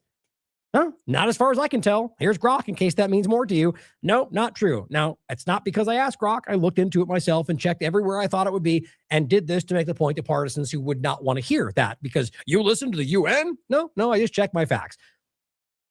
Did this happen? No, it's not true. There's no evidence. There's a recent confession. So why? Question is why, right? I said, other than running cover for this obvious globalist administration, I can't figure out why you would so willingly embarrass yourself like this. And also, by the way, as I said before, I just find this hilarious that it's actually what this says. I said, it's down here. It's the second part of it. I said, in your opinion, Grok, is Alex Jones a deliberately dishonest person? And it says, in my view, yes. Alex Jones is often deliberately dishonest, though not in a cartoonish, everything is fabricated way, whatever that means. Which, by the way, that changed. See, this is my point about Grok, man. There's something weird as hell about this. You see the difference? Guys, I took a screenshot of this same link. Look. Yes, based on the evidence. Oh, wait, no, this might be a separate one. Oh, yeah. So I'm sorry, I take that back. But either way, not that I need to make this point now, but I do want to do a deeper point about Grok and the way this stuff is being used. It's very weird, some of this background stuff. I told you about the different IDs for the posts and how these things seem to be swapped. It's very strange. But in any case, The real point was about the idea of people trying to deflect from what's going on with just wholesale, whole cloth lies just for no reason. I find that very, very obvious. And like I said, told you, Alex came out the 21st and said, for the first time, Trump just attacked the heart of the deep state. Oh, you mean the deep state that you literally just insinuated he was a part of? The group that you just said was occupied by a foreign power, which, by the way, that tweet seems to have been deleted, and I literally can't find it anywhere. You guys all saw it. I did it right on the show. I was literally talking about this, and I said, oh, my God, he's saying that Trump has changed and he's turned on everybody. Remember, we talked about it, and I pointed in his post, and it said, occupied by a foreign power. And he was talking about Israel. That's what he said in the clip. So I said, Alex, didn't you just tell us that he was occupied, sold out, blah, blah, blah. Now he's fighting the deep state again. Okay. Well, that, you could argue it's a little bit, he's doing that, but he's still sold out. Well, here we are today. He brings on Mark Dice, of course. Perfect. And it says, we cannot sit out during the midterms. And of course, he captioned this because that's embarrassing based on what he was just talking about. So the government occupied by a foreign power, but support their choices because that lines up. This is sad. And he says, just because a lot of us are upset at bad things that Trump has been doing doesn't mean we give up and abandon political process to the deranged left. My position is based in logic. Thanks for, thou doth protest too much. My position's logical. Well, it's debatable. And I said, I knew it. You are so predictable, it's embarrassing. But didn't you just tell us that this admin was occupied by a foreign power? I agree. But what this effectively says, Alex, is that you are more concerned with the left than you are with Israel. I really want that to register with the people who may still be thinking this. With what he just has done by saying, well, bad things, but the left is deranged. Okay. You just said it was occupied by Israel. So your point is the left is crazy. But by the way, the left also supported by Israel. Also, they support Israel. But who cares about that contradiction? The point is you're saying left crazy. So I'm momentarily less concerned with the occupied foreign power government. You just can't miss this right now. That is obscene, and it shows you that he's choosing. What he's really doing, in my opinion, is trying to deflect back the left because that's the bread and butter. That's the lowest hanging fruit, and hopefully getting you to ignore that I don't even know why he said that. But again, the tweet appears to be removed. I'd love for someone to send it to me so I can make the point. I looked pretty damn hard. Apparently, anyway, it was there. I played it on the show myself. When I have time, I'm going to go back and try to find the show like I usually do and give you the actual image. But here's what he said. On February 2025, Netanyahu's next move could spark global war. Is Trump being set up? The globalists want war. Watch this and share. But weirdly, it's not even there, which I'm not even sure why. See if it's gone. No, it's still there. So, and as I said here, same point. You'll frame it however Elon and Trump ultimately do. Mark my words. Even though it's quite obvious that Israel's driving the U.S. to make war with Iran. 2025. Even Haaretz blatantly stating that. But again, you'll float the doubt, then double down on whatever Trump and Elon say. Watch. And I knew it. So where we are, guys. Just think that's important. Now, this is about if not one of the most influential mainstream alternative influence. This guy has more audience than the corporate media. So this is like calling out Fox and CNN, guys. That's what this is important for, because people listen to these guys. They are the future of the MAGA movement. Right. The people that hated Trump, every one of them before they got in this position, the people that said that he was a loser, that makes sense. But also the fact that what they represent is the thing currently contradicting what MAGA wanted. So here's what you have to understand. I actually think this is, let's just say for sake of conversation, this is a real person who believes this. Because I do think they exist. I don't think it's the majority.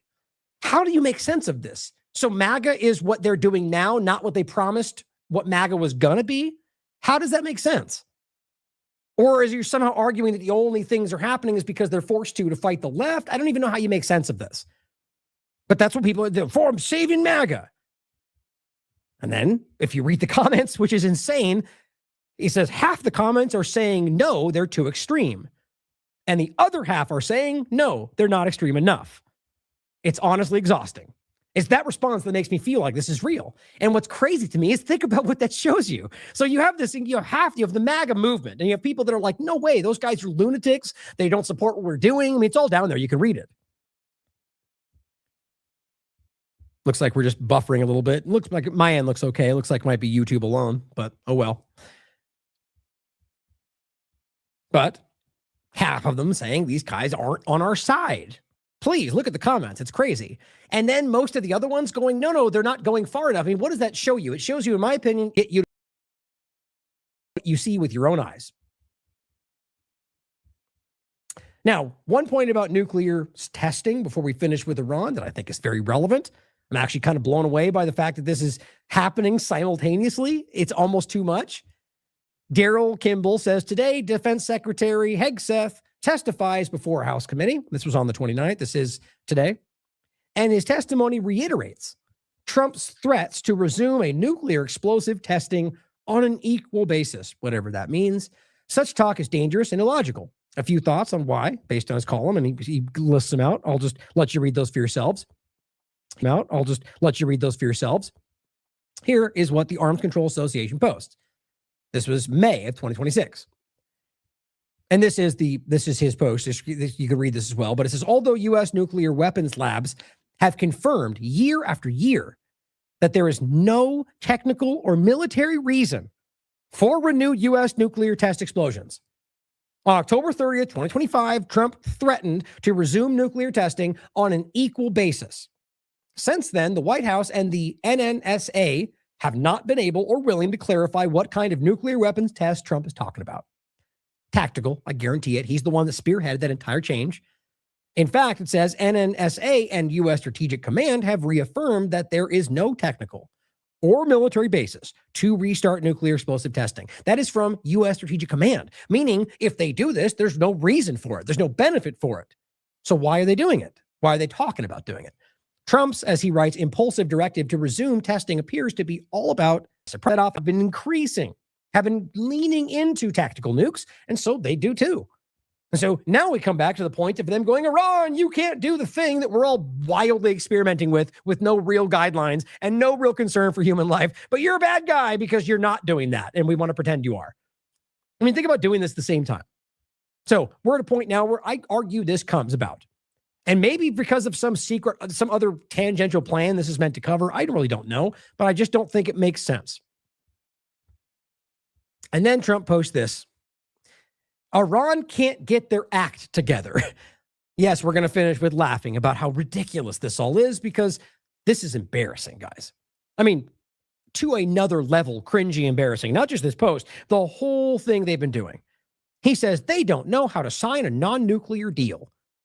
Oh, is that what it is? You mean aside from the one they signed and the one they offered that you turned down and bombed them afterward?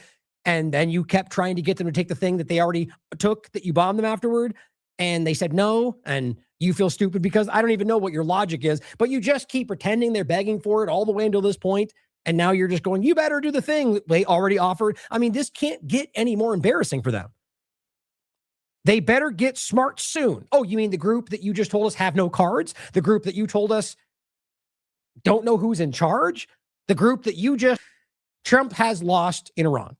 Today, it was that Iran called his bluff, and I think that's very clear that's happening right now. But I think this is the case too. Now, that's not to say that was maybe you could argue that's not representative of the reality of our military power. You know, you could take it however you want. The reality is, for whatever justification, whatever agenda or lack thereof, they are not in a position of strength right now. That's how I read it anyway. You can come to your own conclusions based on the evidence, which is why I always include everything we discuss down below after we're done. White House. Iran has just informed us that they are in a state of collapse. Everybody made fun of this because it makes no sense whatsoever, especially the fact that they would call you and say that. Why? Why would they do that and then refuse to make a deal? Because they're not sure who's in control. Well, that's why he says that, to make you go, okay, somebody else wants to make a deal.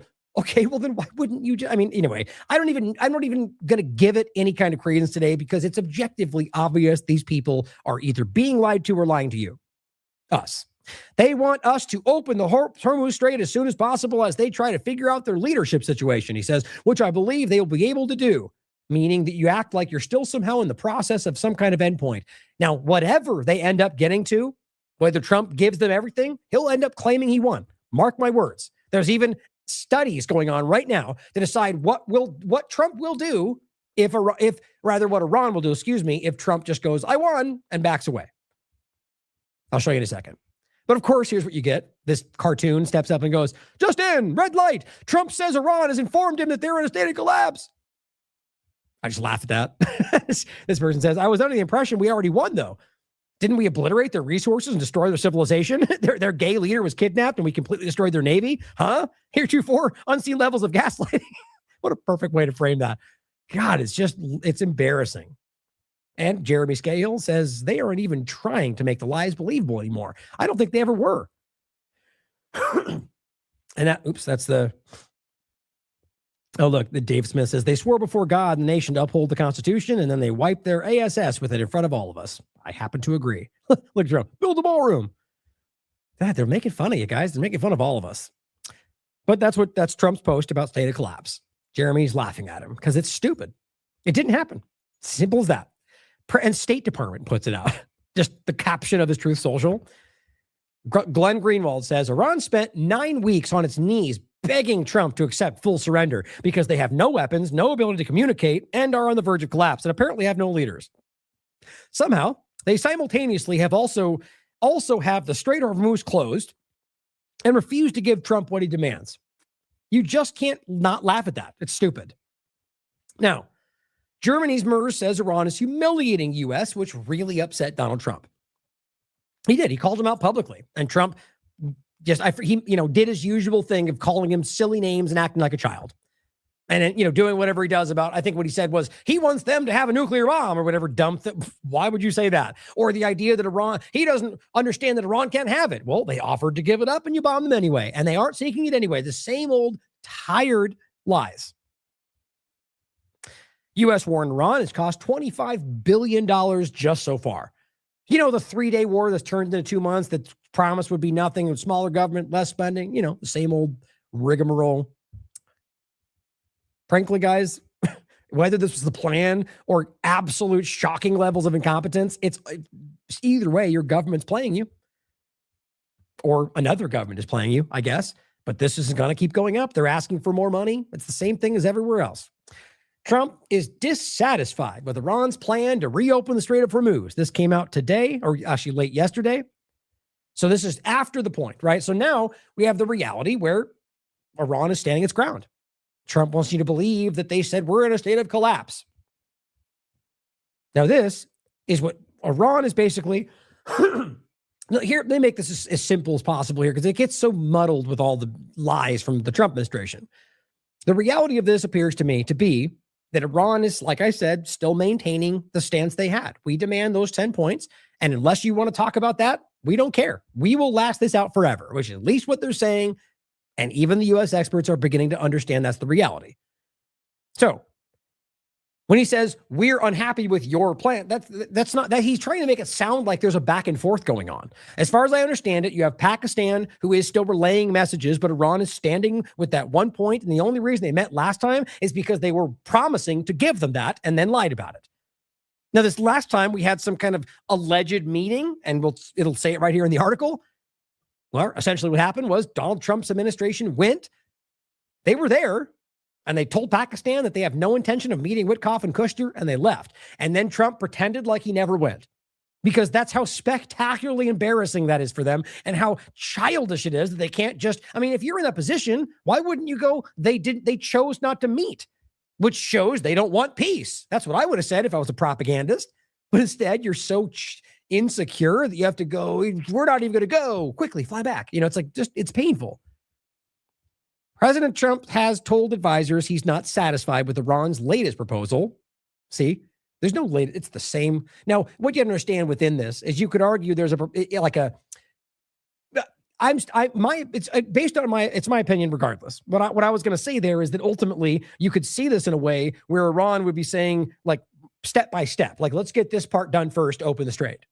But I think what we can clearly tell, and again, based off reporting from people like Jeremy Scahill and people even from Morandi, tied directly to the government, And of course, we could be lied to. It appears to me that they still have maintained that 10-point reality.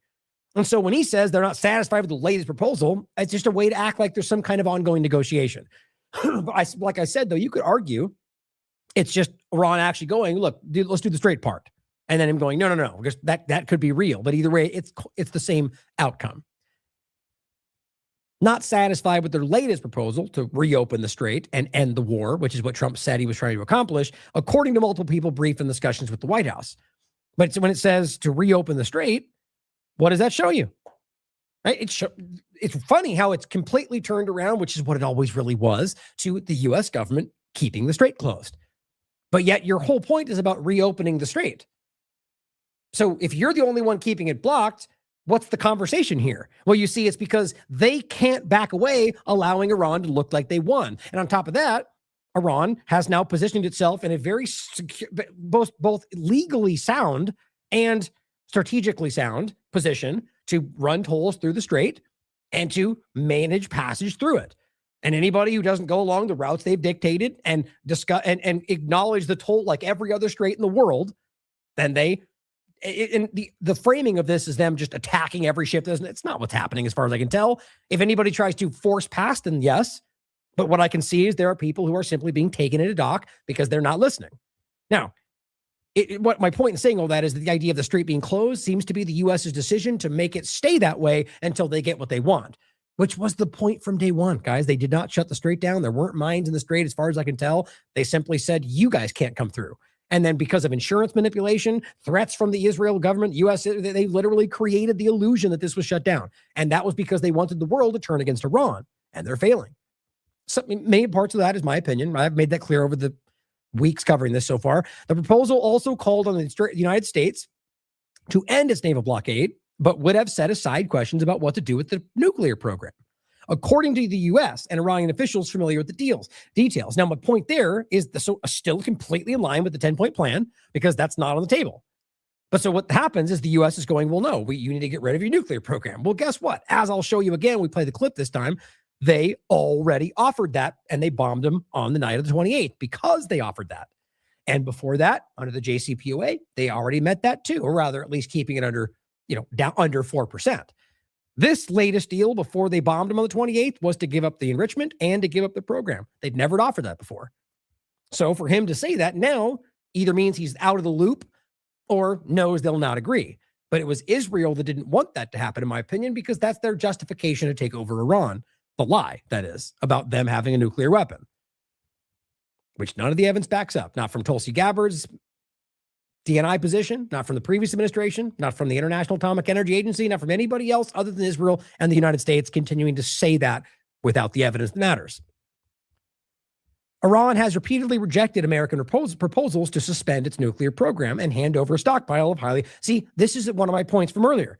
This is the New York Times, who I guarantee you has the ability to do their due diligence on the basic realities of why that's not true. Iran has repeatedly rejected. Now, you could argue that's since the 28th, but you see how deceptive that is? Historically is how you would read that. Iran has repeatedly told you, one, they're not doing illegal nuclear weapons programs, or rather just nuclear weapons programs, and two, that they already have offered to suspend it or give it up entirely on the 28th. And even then also hand over their stockpile. So to say it like that, knowing they did that on the 28th, which was upheld by the foreign minister of Oman, who was in the meeting, and then publicly discussed this on Face the Nation, I'll play for you, and they were bombed that night. My point is they know what they're doing right there. They're trying to make it sound like Iran refused to give up their nuclear program because that helps the agenda. Trump's agenda, guys. This is New York Times, because that's the point. When it comes to war in Israel, it's always in the same position. It is not clear precisely why Mr. Trump is not satisfied with the proposal, especially since, I'll add, his point was about reopening the strait. But he has repeatedly insisted that Iran cannot have nuclear weapons. Okay, they still don't. They still don't seem to want them. And so you're literally using this straw man false narrative to keep the strait closed.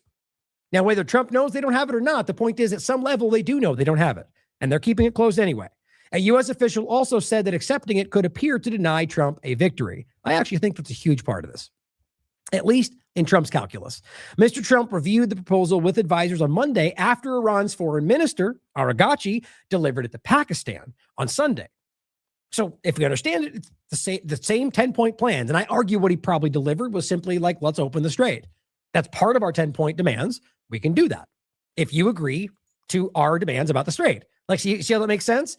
Now it says, Mr. Trump rejected another proposal from Iran last week, and they write, and called off a round of peace talks over the weekend. See my point? Like, this is New York Times literally siding with what Trump said happened, even though we can prove that's not what actually happened. The New York Times. The one that Trump is, they're calling out because they hate us, and the New York Times lies about everything, and then they gaslight for the agenda that helps Israel and the war. Or I guess they could just be that bad at this, but I mean, my point is, they've got resources. They could find that out. And it says we were here. And the point was, remember, rejecting another proposal from Iran. All that happened right there was they've refused to meet them. That's what happened.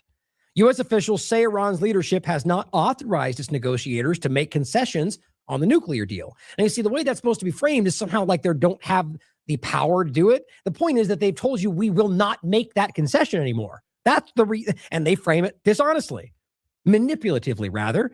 It says frustrating in attempts to forge a compromise or peace agreement, making it sound like Iran is refusing to budge. And this is not taking a side. This is just simply not correct. And it says, quote, Iran is having a very hard time, Trump writes, figuring out who their leader is.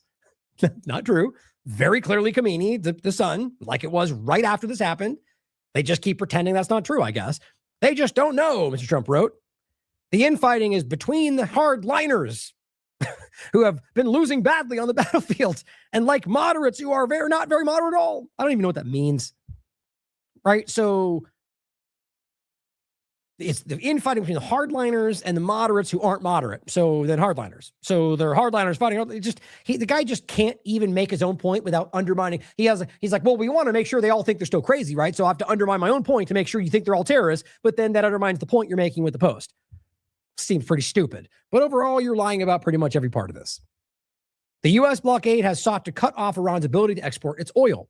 But Iran, they write, threatens to attack ships that fail to pay a toll, have drastically reduced the traffic. That's not what happened in any sense.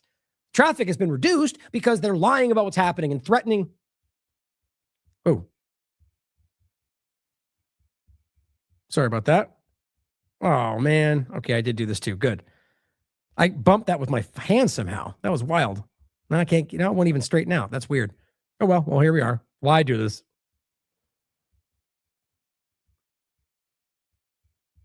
Where were we? There we go. They say Iran's leadership is unauthorized, frustrating any attempts to make a compromise. There we are.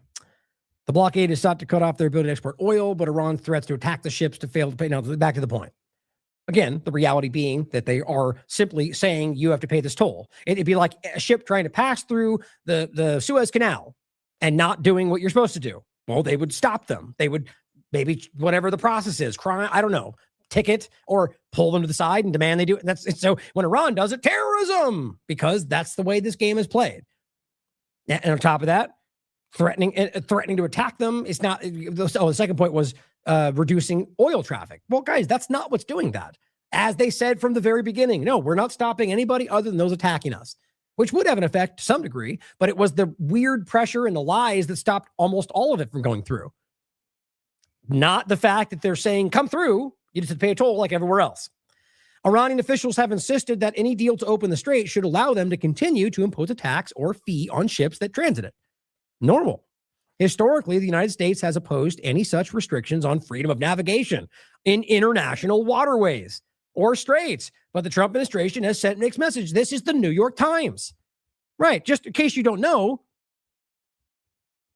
here's Robert Barnes, a lawyer. It's also just obviously provable. This person says, isn't the Strait of Hormuz international waters? And he goes, no, it's territorial waters shared by Oman and Iran. And I guess I can show you again. It's not hard to demonstrate. Oh, here, I can just do this actually.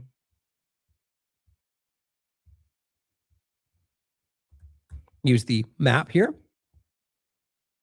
And why this is important, guys, is because it completely changes their argument. So let's go to, I think it was just one of the ships, and then it shows up. Okay. So as always, I mean, look at all those tankers, by the way. That changes every day. It's not like they're on one side right now, but that's because there's a controlled passage. But here we go. Watch. And the reality is, depending on who they are, most of these are allowed to go through, as Iran's been telling you, and as you can prove are happening. Right here. See that line?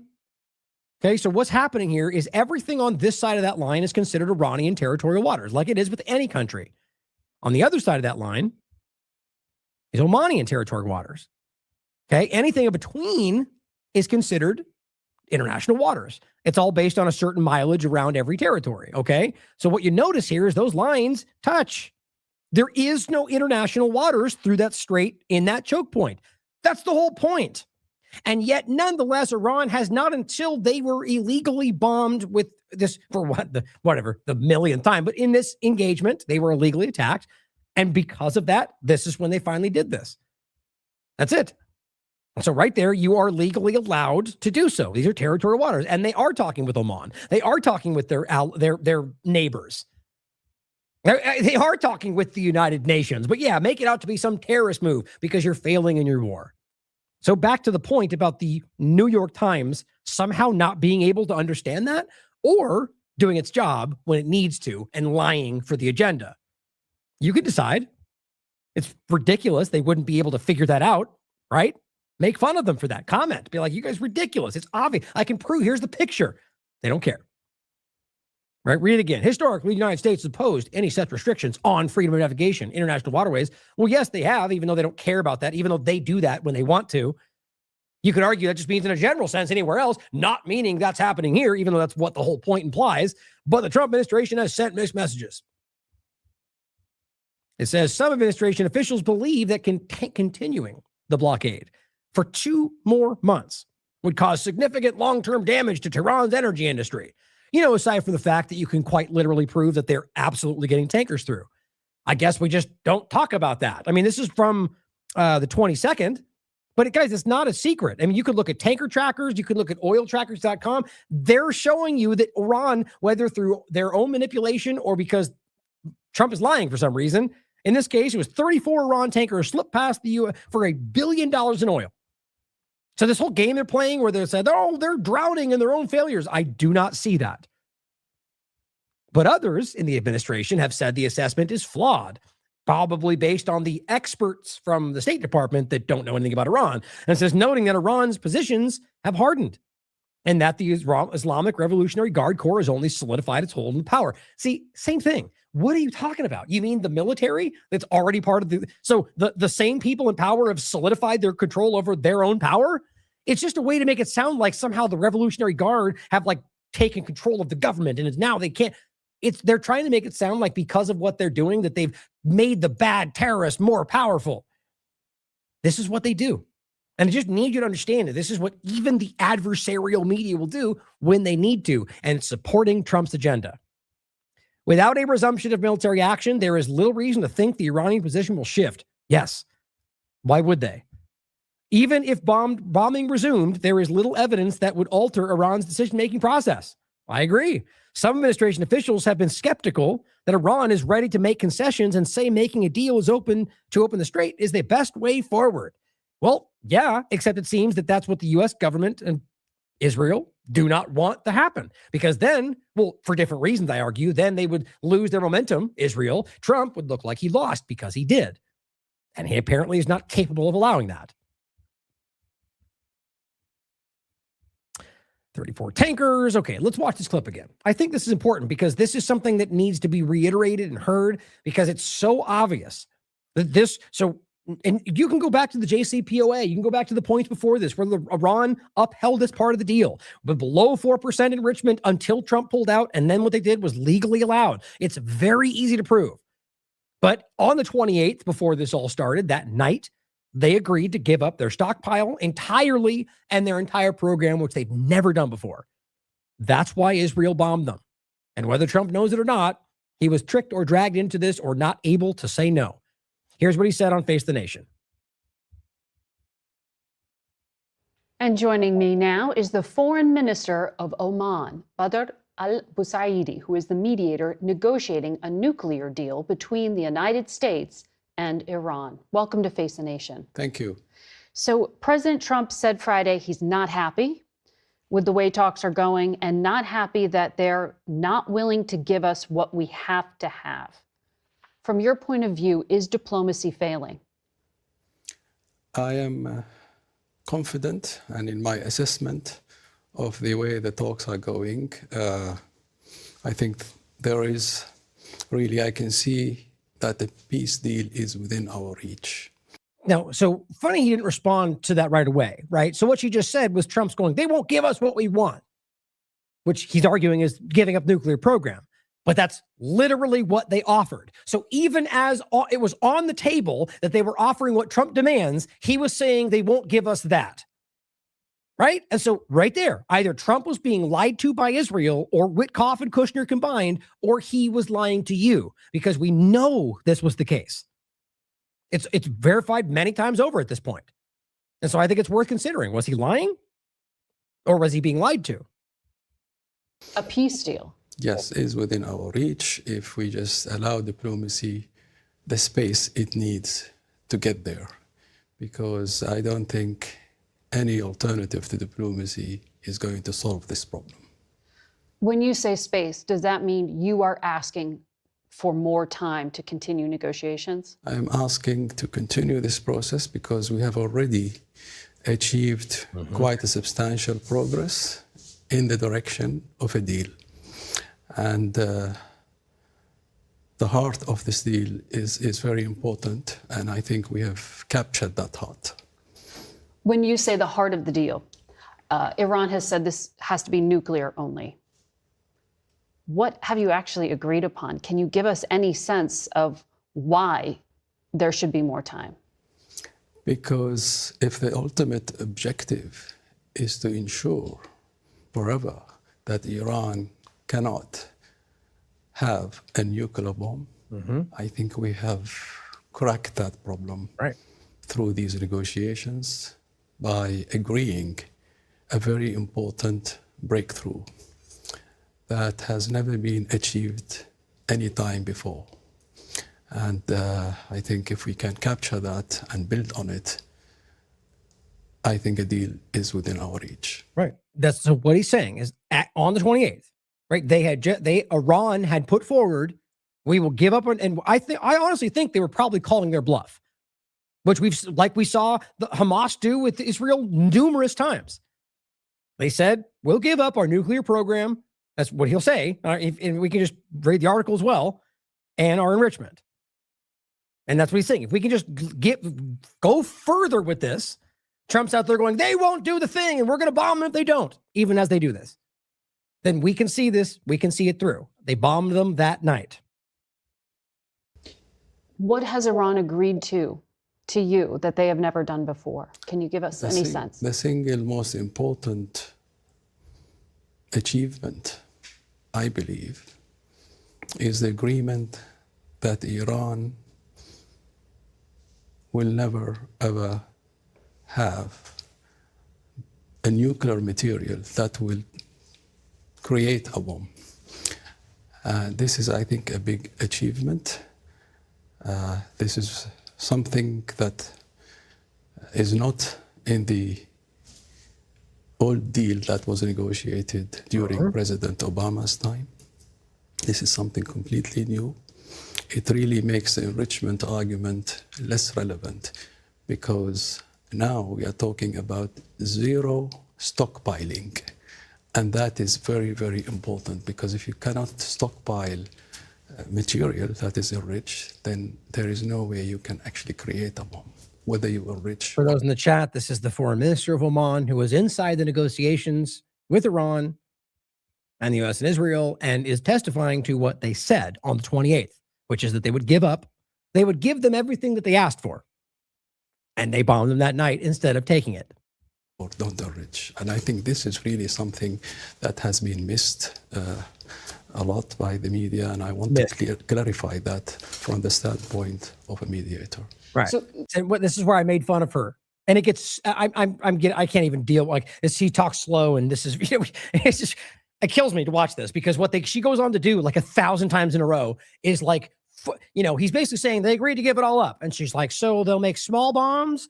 He's like, no, they agreed to give it up entirely. So they'll make them in another country. It's like, I'm making it up, but that's basically what she keeps doing. And it's infuriating. And also pretty clearly because Iran bad guy, right? And we know that, but the point is obvious. Explain that. So the enriched material, the things that could be used as nuclear fuel for a bomb, you're saying Iran would not keep on their own soil? They would give it up. See, like right there, like, he said, give it up. You said it very clearly. Well, they keep it somewhere else. No, man. Like, it just gets tiresome. But anyway, the point is clear, I think. And like, this is all included, and it's undeniable, guys. I mean, this was the point, that this, again, you could always argue that Iran's lying, but that's my point. That's not what they were saying. They weren't coming out saying, well, they agreed, but I don't believe them. They came out and said, Rubio, Trump, they refused to give up a nuclear bomb. It's just not what happened. I think that's so incredibly important that they chose to do this right after they finally agreed to it, when peace was actually within reach, because it shows you they don't really want this, guys.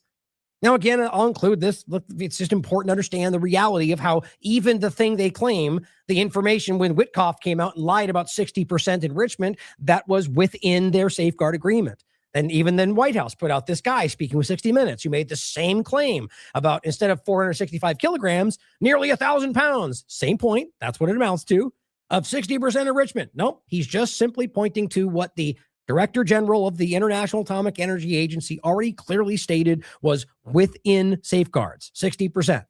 I've shown you that many times. I'll include this for those that need to see it, because the reality is this is important, because they're lying to you. And it just shows you they know they're lying to you, guys.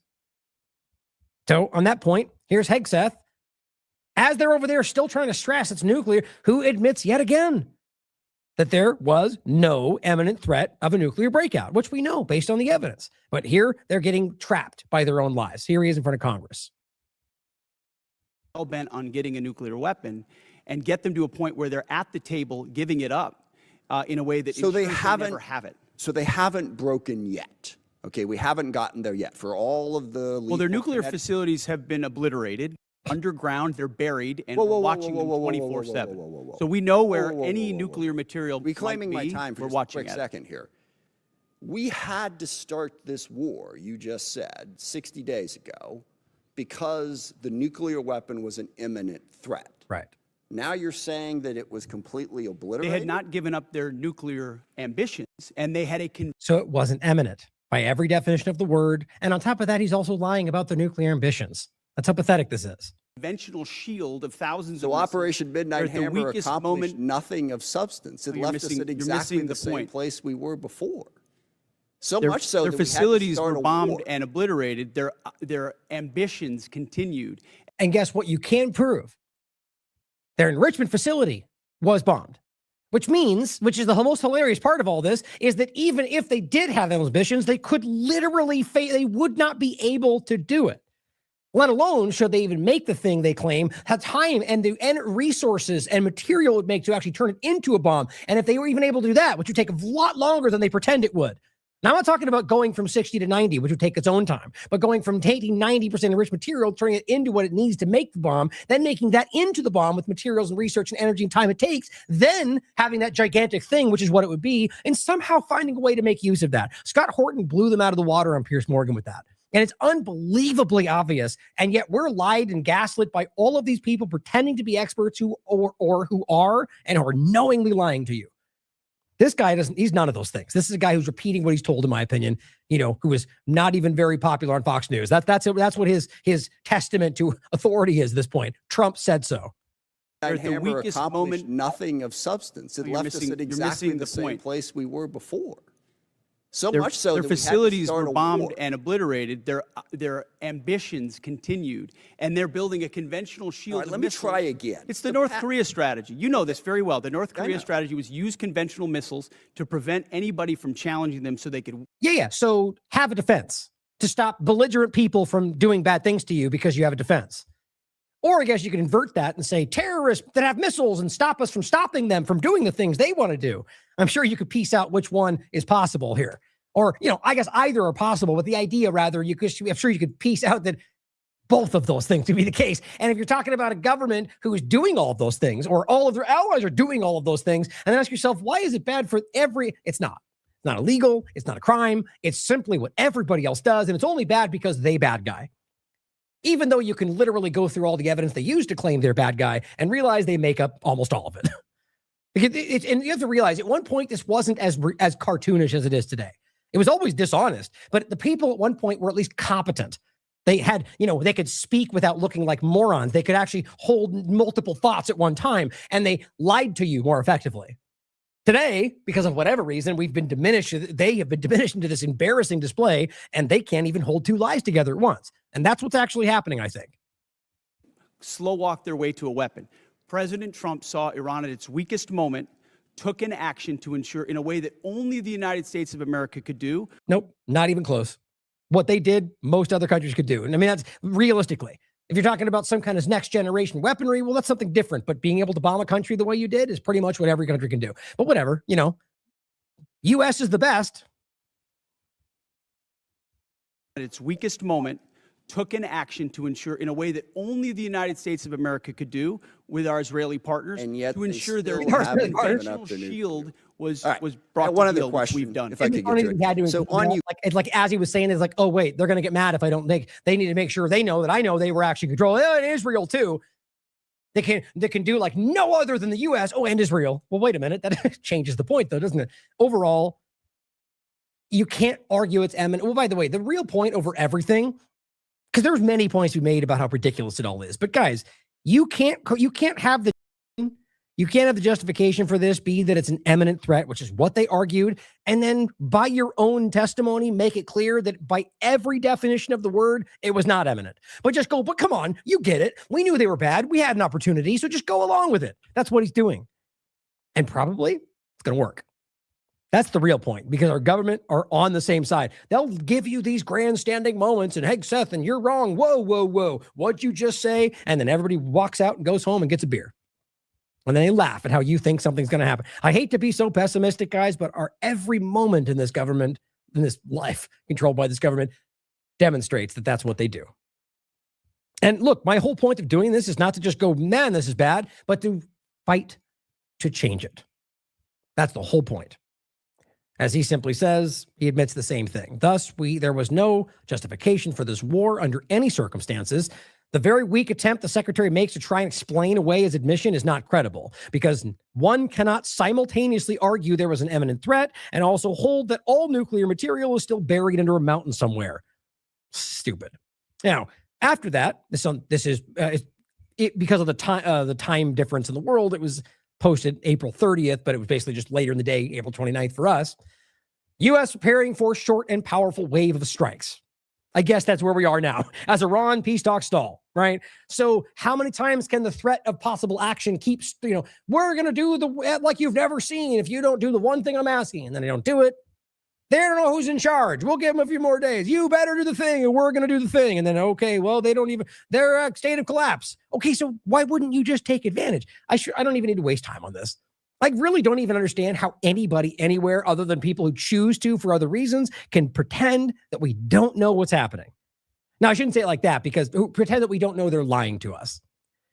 U.S. President Donald Trump has reportedly revealed that he will keep Iran under a naval blockade. Great. So Trump has said, we're keeping the blockade until they agree to a peace deal. Now, I doubt that happens. I think they're going to fold at some point if what appears to be the case is the case. But this is him going, you better, or we're going to go on forever. I guess in hopes that they go, oh, well, then we better stop because we can't do this forever. Even though they already think clearly they can. And even though you just said you were going to bomb them in war and everything else, but now it's like, well, we're just going to keep the blockade going. Trump is rejecting an Iranian proposal to open the strait, where the U.S. has maintained a blockade. Funny how things have flipped around, right? Iran's going, let's open this. Let's get it going. Trump's like, no, not until you give us what we want. So now you're extorting the global energy process. Trump is the one holding the world hostage because of Iran. He wants something from Iran. Doesn't that sound familiar to every other thing? They won't let the TSA open. Well, wait a minute. When you stand back and look, you're the one keeping that stop because they won't give you the SAVE Act. Seems to be what he does. At what point do adults step in and go, yeah, come on, Trump, that's stupid. We know you're the one doing it. You're the one holding it down. Stop pretending like everybody else is doing that. Sources familiar with the matter told Axios that U.S. Central Command has prepared a plan for a short and powerful wave of strikes on Iran to break the deadlock. Why would that break the deadlock?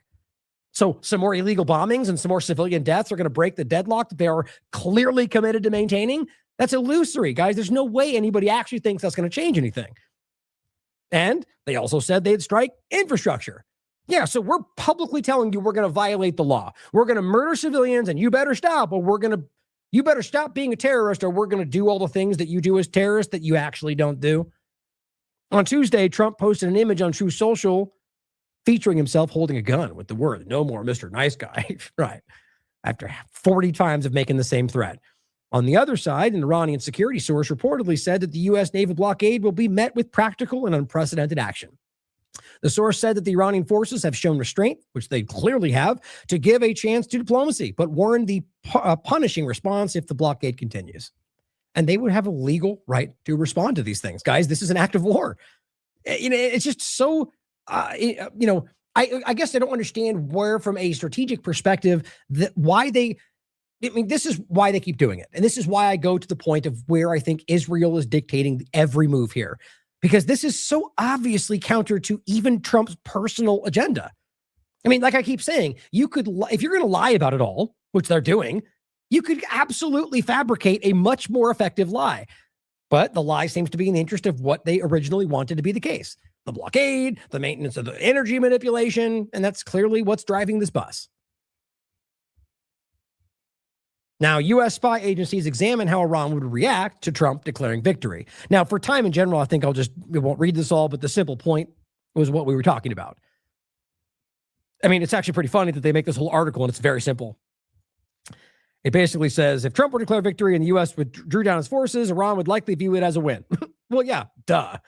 I mean, yeah, because they clearly are in the strength. I mean, that's just a funny, it's like some breakdown from the experts. It says, if Trump instead said the U.S. had won but maintained troop presence, Iran would see this as a negotiating tactic and keep going, like they've done every other time he's lied about it. Great breakdown, Reuters, but there's more to it. But the simple point is, the U.S. spy agencies are the ones doing this. They're looking, well, what? Because this is where it seems to be going. Trump's going to go, we did it, which he's already kind of floated. It's not going to work.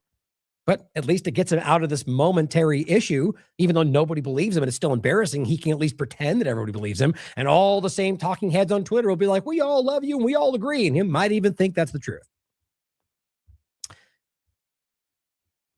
Okay, so to finish, a couple points about the Strait of Hormuz. As we said, obviously it is not international waters. All the lies they keep spinning and all the fake pseudo-intellectuals out there who maybe even think they're right, telling you otherwise.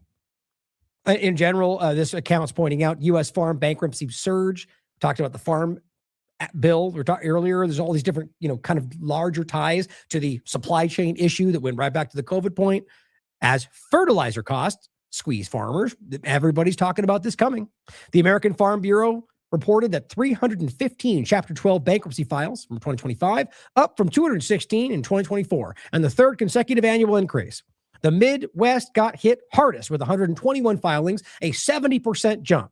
Basically, farmers are going bankrupt. But guess what? That works perfect for the big industries, just like it worked perfect during COVID to push out all the small businesses and dump it all into the hands of the big guys. You think this is different? It's not. This is still the Great Reset. Iran mission to UN, New York. Iran is not party to the 1982 UN Convention on the Law of the Sea. I didn't know that, which is interesting. Therefore, it is not bound by the treaty-based provisions. Now, that's interesting to think about, because you can't argue that they're bound by what you've agreed to somewhere else. But it's different. That's a specific point, because they are still engaged with the UN. But what's interesting, though, is that just there's, think about that in the context of other things the U.S. and others aren't signed to. It's an interesting thought.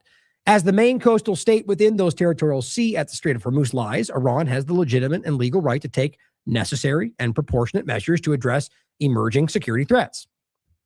Very terroristic of them, right? It's exactly what any government would say with what's dealing with if they're being attacked illegally in their own waters. Ensure safe navigation and prevent the misuse of the Strait of Hormuz for hostile or military purposes. Any disruption to maritime transport in the Strait of Hormuz and its consequences lie with the U.S., whose unlawful actions endanger international navigation. Lasting stability and security in the Persian Gulf and the wider region can only be achieved through a durable, and permanent cessation of aggression against Iran, supplemented by credible guarantees of non-recurrence. It's just funny. And they're talking about through the United Nations. Now just imagine, and what does the other side do with you? Oh, they're Hamas. We don't believe in them. We'll threaten their families. Pretty clear who is playing the role here. Treasury Department. So this is how they're framing the string, saying the Treasury's Office of Foreign Assets Control has designated 35 entities and individuals that oversee Iran's shadow banking architecture, like BlackRock, which is a massive shadow bank tied directly to Donald Trump. And by the way, what they're really just talking about is their economy, their oil industry. And it says to facilitate the movement of equivalent of tens of billions of dollars. Yeah, the only reason this is being done around what you can see is because you guys are sanctioning them, because you're blocking everything they do in the surface. You're forcing things to go behind the scenes and acting like that proves they're doing something wrong. It could, but it's also very clearly because you're trying to stop it if they do it publicly, which is why. Obviously because you're trying to control the flow. Their oil sales are not criminals. Are not criminal acts. These networks allow Iran's armed forces, including the Islamic Revolutionary Guard Corps, to access the international financial system to receive payment for illicit oil sales. So what you're saying is this is their economic system that allows their military to be paid by their sale of oil. Funny how normal that sounds when you cut out all the terrorist, illicit, and crazy stuff that you're creating based on your illegal actions. Purchase sensitive components for missiles and weapons, so defense, and transfer money to its terrorist proxies, so have money to use for their military purposes. And if you want to argue they're funding Hamas or Hezbollah or the Houthis, that they then support their allies like you do everywhere else. It's very easy to understand how simple that is and the way that they turn this into. Anyway, it's people will make it out to be whatever they want to make it out to be. If you don't understand how basic this is, you're lost to the two-party illusion. You're choosing to side with the government, a government who has lied to you and manipulated you and stole from you and poisoned you your entire life. But sure, I'm the one that is losing sight. China authorizes asset seizures after U.S. blocks Iranian oil. Now, this is interesting. I'll follow up on this. I'm yet to see this take effect. Maybe it's happening right now. But China is essentially saying, just simply put, just quickly put, it says a source close to Ghalibaf in Iran says the direct response to the U.S. seizing Iranian oil shipments bound for China, the Chinese government has issued new regulations allowing confiscation of assets belonging to any foreign government or company that disrupts their chain. It's a big deal, right? And so if what China is saying is that if you seize an Iranian ship, that even I guess in this case that has Chinese oil, we are authorizing the seizing of your ships everywhere.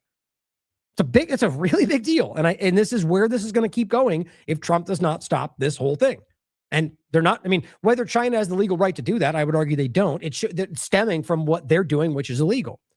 Call out both if they're both illegal.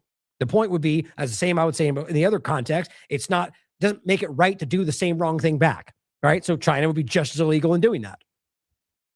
This is what the Trump administration is creating. Iran's rial currency hits record low. This is Associated Press. As shaky ceasefire with the U.S. and Israel holds. This is how, you need, just like the lockstep part of the COVID situation, you need to recognize where this the way that they pulled together.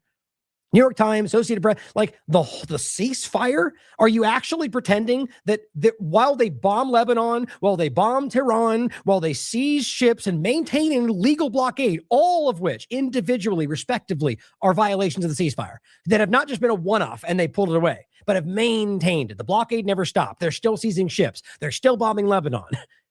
This is not a holding of the ceasefire does not exist.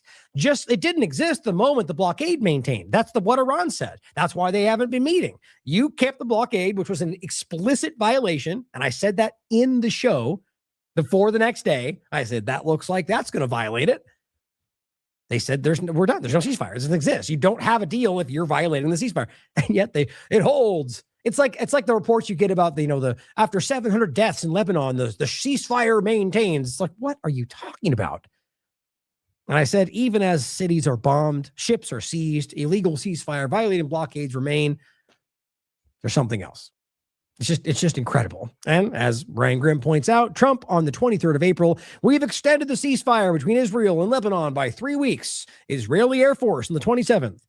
We've begun to attack infrastructure and the terrorist organization Hezbollah. Oh, so we're bombing civilian infrastructure in the Lebanese territories that we want to fight. Just like they do everywhere else. Yep.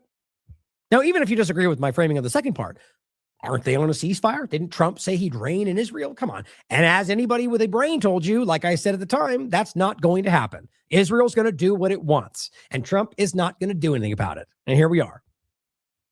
Ryan Yakulek, Dropsite News points out, Secretary of State Marco Rubio stated on the 27th, the U.S. is working to establish vetted units within the Lebanese armed forces to disarm and dismantle Hezbollah. They're occupying and invading and infiltrating foreign powers, which they've already done. This is just more manipulation. The strategy aims to empower these Lebanese military. Rubio claimed Israel does not want to remain in Lebanon indefinitely and prefers local security, but that's not what they're doing. As she writes, the U.S. wants to create units inside the Lebanese army trained to attack Lebanese civilians who dare to defend themselves from Israeli aggression. Maybe that's a longer and nicer way of saying U.S.-backed death squads in Lebanon to do Israel's dirty work. Units trained by the U.S. around the world have a history of becoming death squads. Yeah, right? Not a history of. It's like the practice. But my point here is that this is not, you got the general who said that he would side with Hezbollah if he was forced to attack them. This is not going to work, in my opinion. This is floundering. It's very clear that the people of Lebanon have been and are leaning in the direction of Hezbollah, especially when it comes to Israel. That's my opinion. And I think the reality is that what you're seeing with that general saying that, or what this will do, is simply cause more average people who may not even be paying attention simply go, okay, this group's murdering us, and then we're being told that our own government and foreign elements are fighting us to stop that, or from stopping that. I mean, it becomes self-interest at that point. They don't want to die, so they're going to fight the people who are fighting the people trying to stop it. And as Sarah Abdallah points out, every day they continue to bomb Lebanon and blow up entire villages. As Glenn points out here, this was a Christian village, by the way, of southern Lebanon, before and after. I mean, where's the Christian right? Doesn't it matter that Israel's literally exploding entire Christian villages all at once with massive explosives, which there's no legal justification for?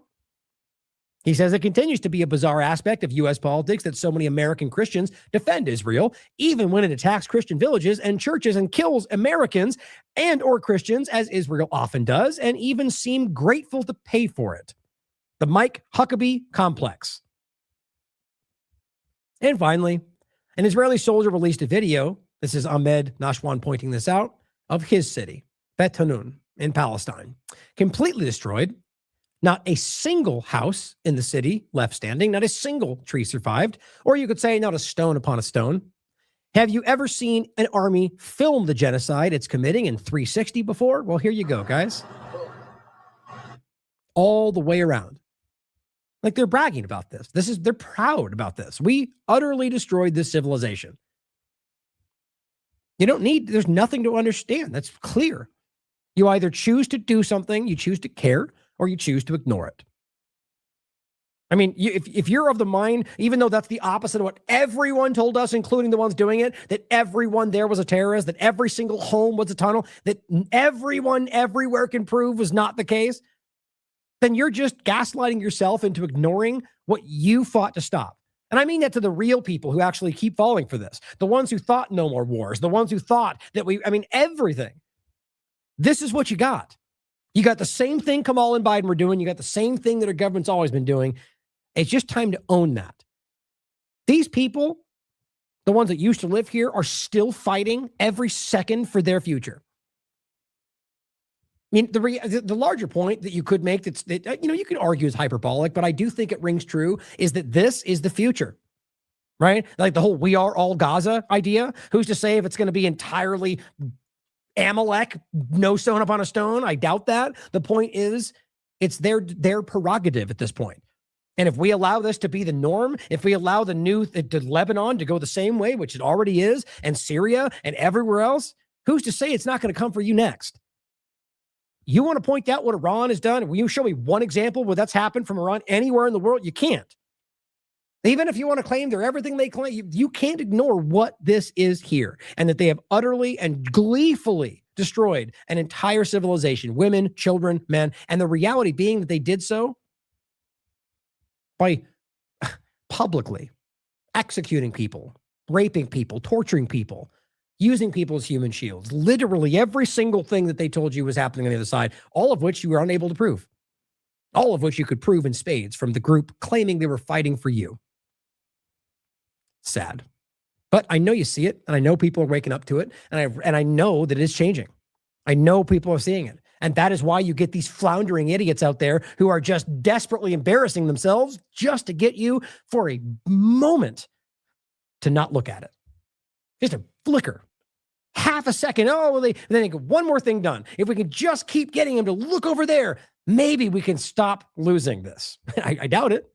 The point is that that's what their job seems to be. You see through it. I know you do. That's why you're here. Help me. Help us all keep this going, guys, because my big concern, I mean, I think people see it. I think that battle has been won. And now first, secondarily, it's about marshaling that awareness. Like during COVID, everybody thought they were alone when you all saw it. That was my fight at that point more than anything. You're not alone. We all see it. Same thing's happening right now. The same thing. Get those bracelets back out. You're not alone, right? The point is that we see it, and we need to start making sure everybody else recognizes we see it, because there is a possibility for change. So when that battle's won for awareness, well, what's the next step? Actually trying to change things for the better, right? Not voting in some new person to tell you what they'll do and then fail, but actually doing things for yourself. Start in your own life. Go out there and do things in your own world that you can affect change around, make a difference in your world, and spread it out. The point is that we are watching this happen, and you can make a change. I believe it. I wouldn't do this if I didn't believe that. It's not some lofty thing. It's about the reality of what we're actually fighting for, and the fact that we can see the end point, and they also can see their end point, and it's about which one we can get to first. It's up to you. So thank you for tuning in, guys. If you want to support this platform, plenty of ways to do so. Links in the chat down below. We do this for free because we believe in it. We believe in you. So if you find value in it, let us know what it's worth to you. I love you all. As always, question everything. Come to your own conclusions. Stay vigilant. When were you in Gaza? End of April for the first couple of weeks. And then there's sniper bullets. I have children that were shot twice. Wait, you're saying that children in Gaza are being shot by snipers? Definitively. I have 2 children that I have photographs of that were shot so perfectly in the chest I couldn't put my stethoscope over their heart more accurately, and directly on the side of the head in the same child. No toddler gets shot twice by mistake by the world's best sniper. And they're dead center shots. In fact, more than 20 doctors recently in Gaza also told Sunday Morning about gunshot wounds to children. One American doctor told us he even reviewed CT scans to confirm what he saw because he, quote, didn't believe that this many children could be admitted to a single hospital with gunshot wounds to the head. Some shootings have been captured on video. So, of all the disaster zones you've seen, how does Gaza compare? All of the disasters I've seen combined, 40 mission trips, 30 years, ground zero, earthquakes, all of that combined doesn't equal the level of carnage that I saw against civilians in just my first week in Gaza. And when you say civilians, is it mostly children? Almost exclusively children. I've never seen that before. Never seen that. I've seen more incinerated children than I've ever seen in my entire life combined. I've seen more shredded children in just the first week. Shredded? Shredded. What do you mean? Missing body parts, being crushed by buildings, the greatest majority, or bomb explosions, the next greatest majority. We've taken shrapnel as big as my thumb out of 8-year-olds. The UN reports that to date, more than 80% of Gaza's population has been displaced, and the majority of its buildings destroyed. A reality which has taken its own toll on the well-being of children. What about the emotional wounds? How can you measure that? I can't measure my own.